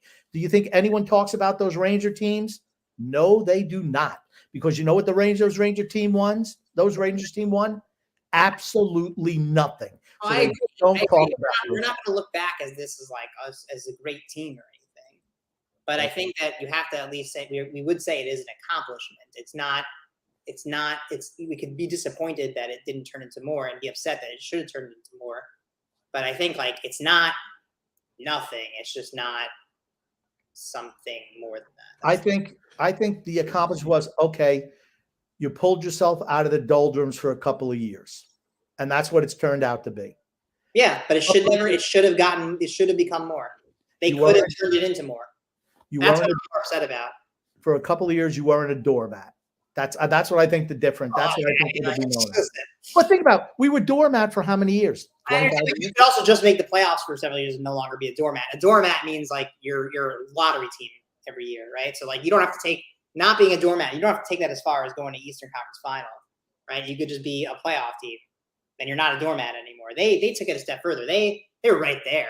Right. I said from being a doormat. From being a doormat, yeah. Right. To a team that contended for a couple of years. Yeah. Joseph Yeah. C. says that Sonic the Hedgehog movies are masterpieces compared to the first Mario Brothers movie with Bob Hoskins and John Leguizamo. Not a high bar. Now here's the thing. I haven't seen any of those movies, so I cannot compare. Don't bother. Any movies made after video games are probably not going to be great. Except The Last of Us. You need to start watching that on HBO. I watched it. It's a zombie show. Okay. It's a zombie show. I've seen those. Been there, done that. How many zombie shows do you have? They're all the same. It's a good one. They're all the same. It's a good one, Grump. Don't get bit by the zombie. Don't get bit by the zombie. Because if you do, you're going to turn into a zombie. You have to shoot him in the head. That all started in 1968 with Night of the Living Dead. They've all been the same since then. Matthew S. Grumpy. So apparently, I got kicked out of Real Islanders fans because I was critical of the team. I remember they booted this podcast out a few years ago. What a joke. I was about to say, I forgot we were kicked until he brought that up. I forgot we were kicked because we were critical once of the team. Or you know what I call it? You know what I call Real Islander fans group? Suck asses. Blow me. Mario. I don't want to be in your group, you losers. Mario Grumpy. Trotz is 1-11 in the second round under normal circumstances, non-pandemic season. Thank you. That's all I need to know about Barry Trotz. Even here's the thing. Even if we include the pandemic seasons, he's 3-11. 3 for 11. I'm sorry. No, that would be 3-13. 3-13. Okay. I was unaware that coaches could win or lose games by themselves. You always say that, Grumpy. Players win games, not coaches, Grump. I say players win them, coaches lose them, is what I said. Barry Trotz is not able to make adjustments. It's one style, and it's great in the regular season. Other coaches make alterations in the playoffs. He was never capable of doing it. Maybe didn't have the players. I think it's because he couldn't change out of his system. He's rigid, man. He's like a freaking rock. Okay. He's like the thing. In the Fantastic Four, he's the thing. Except in a 3-year span, he won a Stanley Cup with the team and took another team to 2 straight Eastern Conference Finals. But I guess we're overlooking that. I like Barry Trotz as a head coach. He did a lot of things that pissed me off, and he has issues just like all head coaches do. There's not a single head coach, I think, that you don't say, what's going on there? Yeah. So, state of survival. There's a reason why he's not coaching now. Because he's taking a year off. I think he wants to be the general manager. I think he wants I think that teams would have lined up outside his house to hire him. I think he could have been hired in a second if he wanted to. I don't agree with that because he interviewed. Winnipeg wanted to hire him. He interviewed at places, but Winnipeg wanted to hire him. Winnipeg wanted him. They did. They're doing okay with that. He interviewed with the Flyers. He interviewed a few places. I think he wants to be a general manager or have like general manager control, and I think that's what he wants as the next step. I would never give someone like that general manager. I agree. He's better head coach than he is a general manager. He's better head coach. Yeah. He's never been a general manager. Yeah, I agree. Not giving him. State of Survival said, if we are mathematically able to make The last playoff spot, you can bet your ass that Lou will be a buyer. Well, God, that's what I'm afraid of. Frank K said that group can take it extra deep. I got booted for being critical years ago. Cry babies. Oh gosh. Andre M says here, would you take Kyle Dubas as the next general manager if he's out in Toronto? Well, he won't be, but let's say he is. If the contract ends after this year, another failed Toronto performance in the postseason, he is out. The problem with Toronto, I won't say the problem. The dilemma from Toronto is that they play in the same division as Tampa. Tampa and Boston. Could you imagine our record playing in that division? We wouldn't even make the playoffs. I don't know how much I love Dubas. I don't know. I don't think he's distinguished himself. I think he might be a solid option, but he would not be on my short list. Let's put it that way. Like if I had to rank GMs of like who I'd want. He benefited from having some really good draft picks. Yep. Okay, I mean, but he also drafted well. That's worth noting. You know. Yep. You know what? I'd be open to it. I would be open to it. He's young. He is young. He does have that fresh perspective that we're looking for. A lot of his GMs are very old school. He's not. You know, he does check off a lot of boxes. I will say. I'm going to retract what I just said. I would consider it.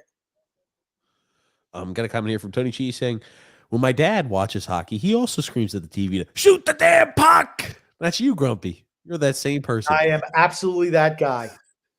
I would totally hire Travis Green. No for Travis Green. Neil Smith, he's 71 years old. No for Neil Smith.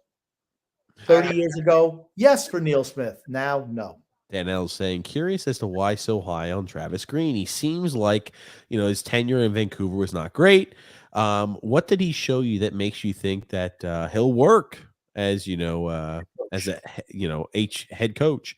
But let's be real. Trotz, Lane, Scotty Bowman, you aren't winning anything with this roster. You want to know who else agrees with that assessment? TJ, put that comment back up, can you? Oh shit, I already got. Don't worry about it. The baby agreed with he hated. Look at the baby. He's like, no for Travis Green. Look how his head is down there. He's like, no for Travis Green. I agree that no coach is going to win with them.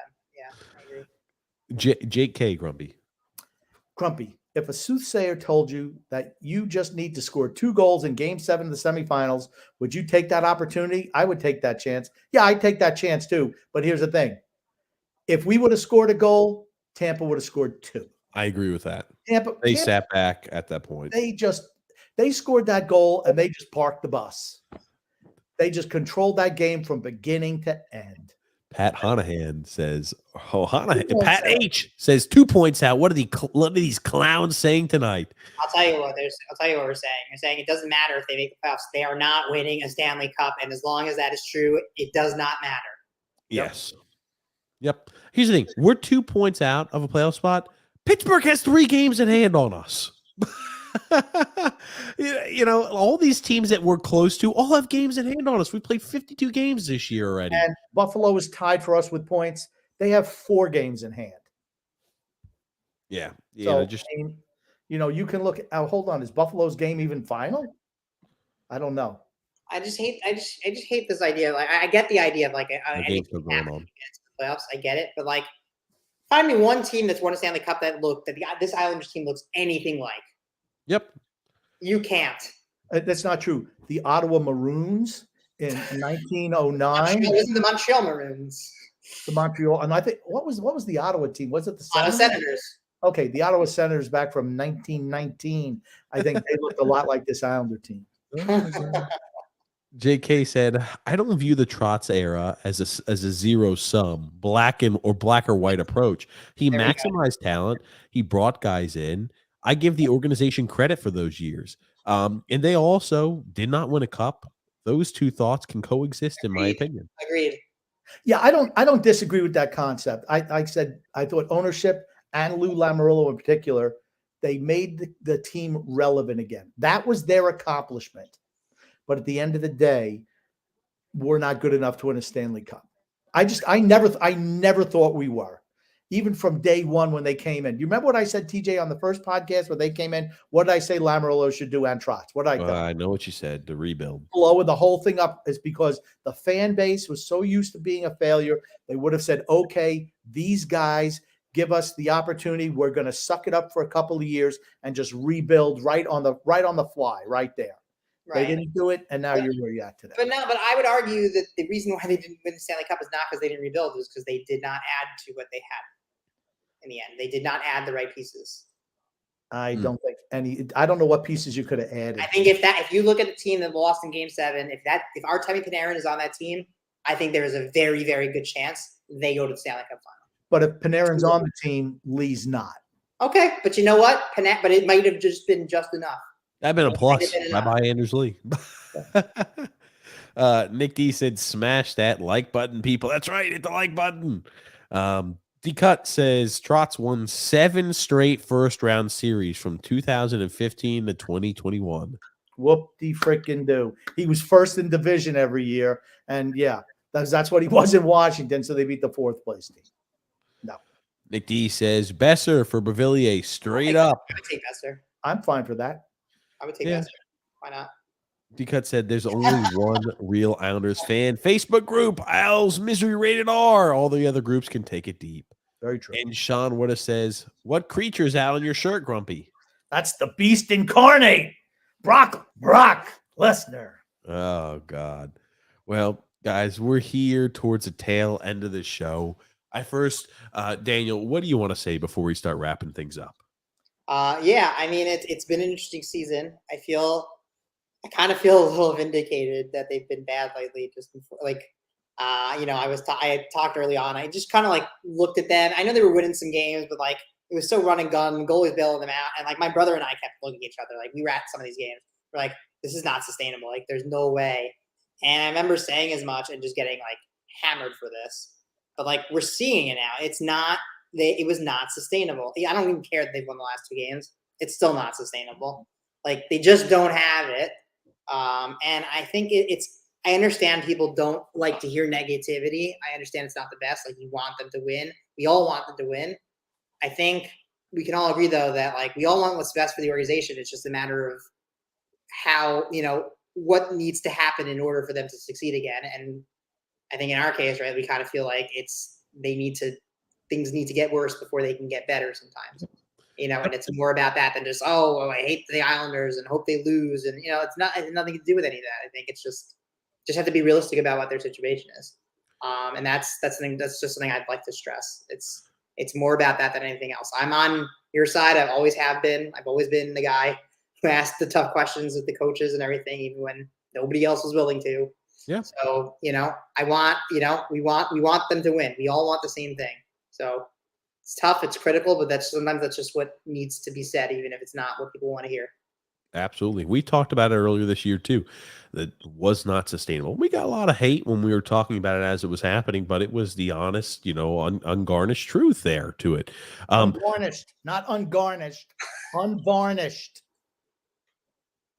Okay, Grumpy. Something that you put on a meal, like ungarnished, unseasoned parsley on a steak. Not ungarnished, it's unvarnished. Okay, Grumpy. I apologize. Now, Grumpy, what do you want to say before we wrap things up? Hit the like button. And I want to say to Daniel, good luck tomorrow in Philadelphia. I still think you're going to lose. I think the Eagles are just too good for your squad tomorrow. Your old squad in San Francisco. Oh. So what can I say? I had to throw a Mike McDaniel thing in there. I really appreciate it. Yeah, we're going to need all the help we can get. So. Yeah. And I also want to say love and laughter to everyone who listens, and even those who don't, from TJ, the grumpy old man, and Daniel Friedman. Thank you so much, everybody, for tuning in and listening to tonight's show. Hopefully, you're off to a great start of the weekend. Thank you so much, Daniel. Thank you so much, Grumpy Old Man. We'll see you guys tomorrow, obviously, on TJ and the Grumpy Old Man at 8 p.m. Eastern Standard Time. Playoff time, championship games. Absolutely. And we're also going to go ahead and see you on Wednesday for the Islanders Never Say Die podcast. Until then, we'll see you tomorrow. Thank you so much, Daniel and Grumpy Old Man. Thanks for having me. My Thank pleasure. you.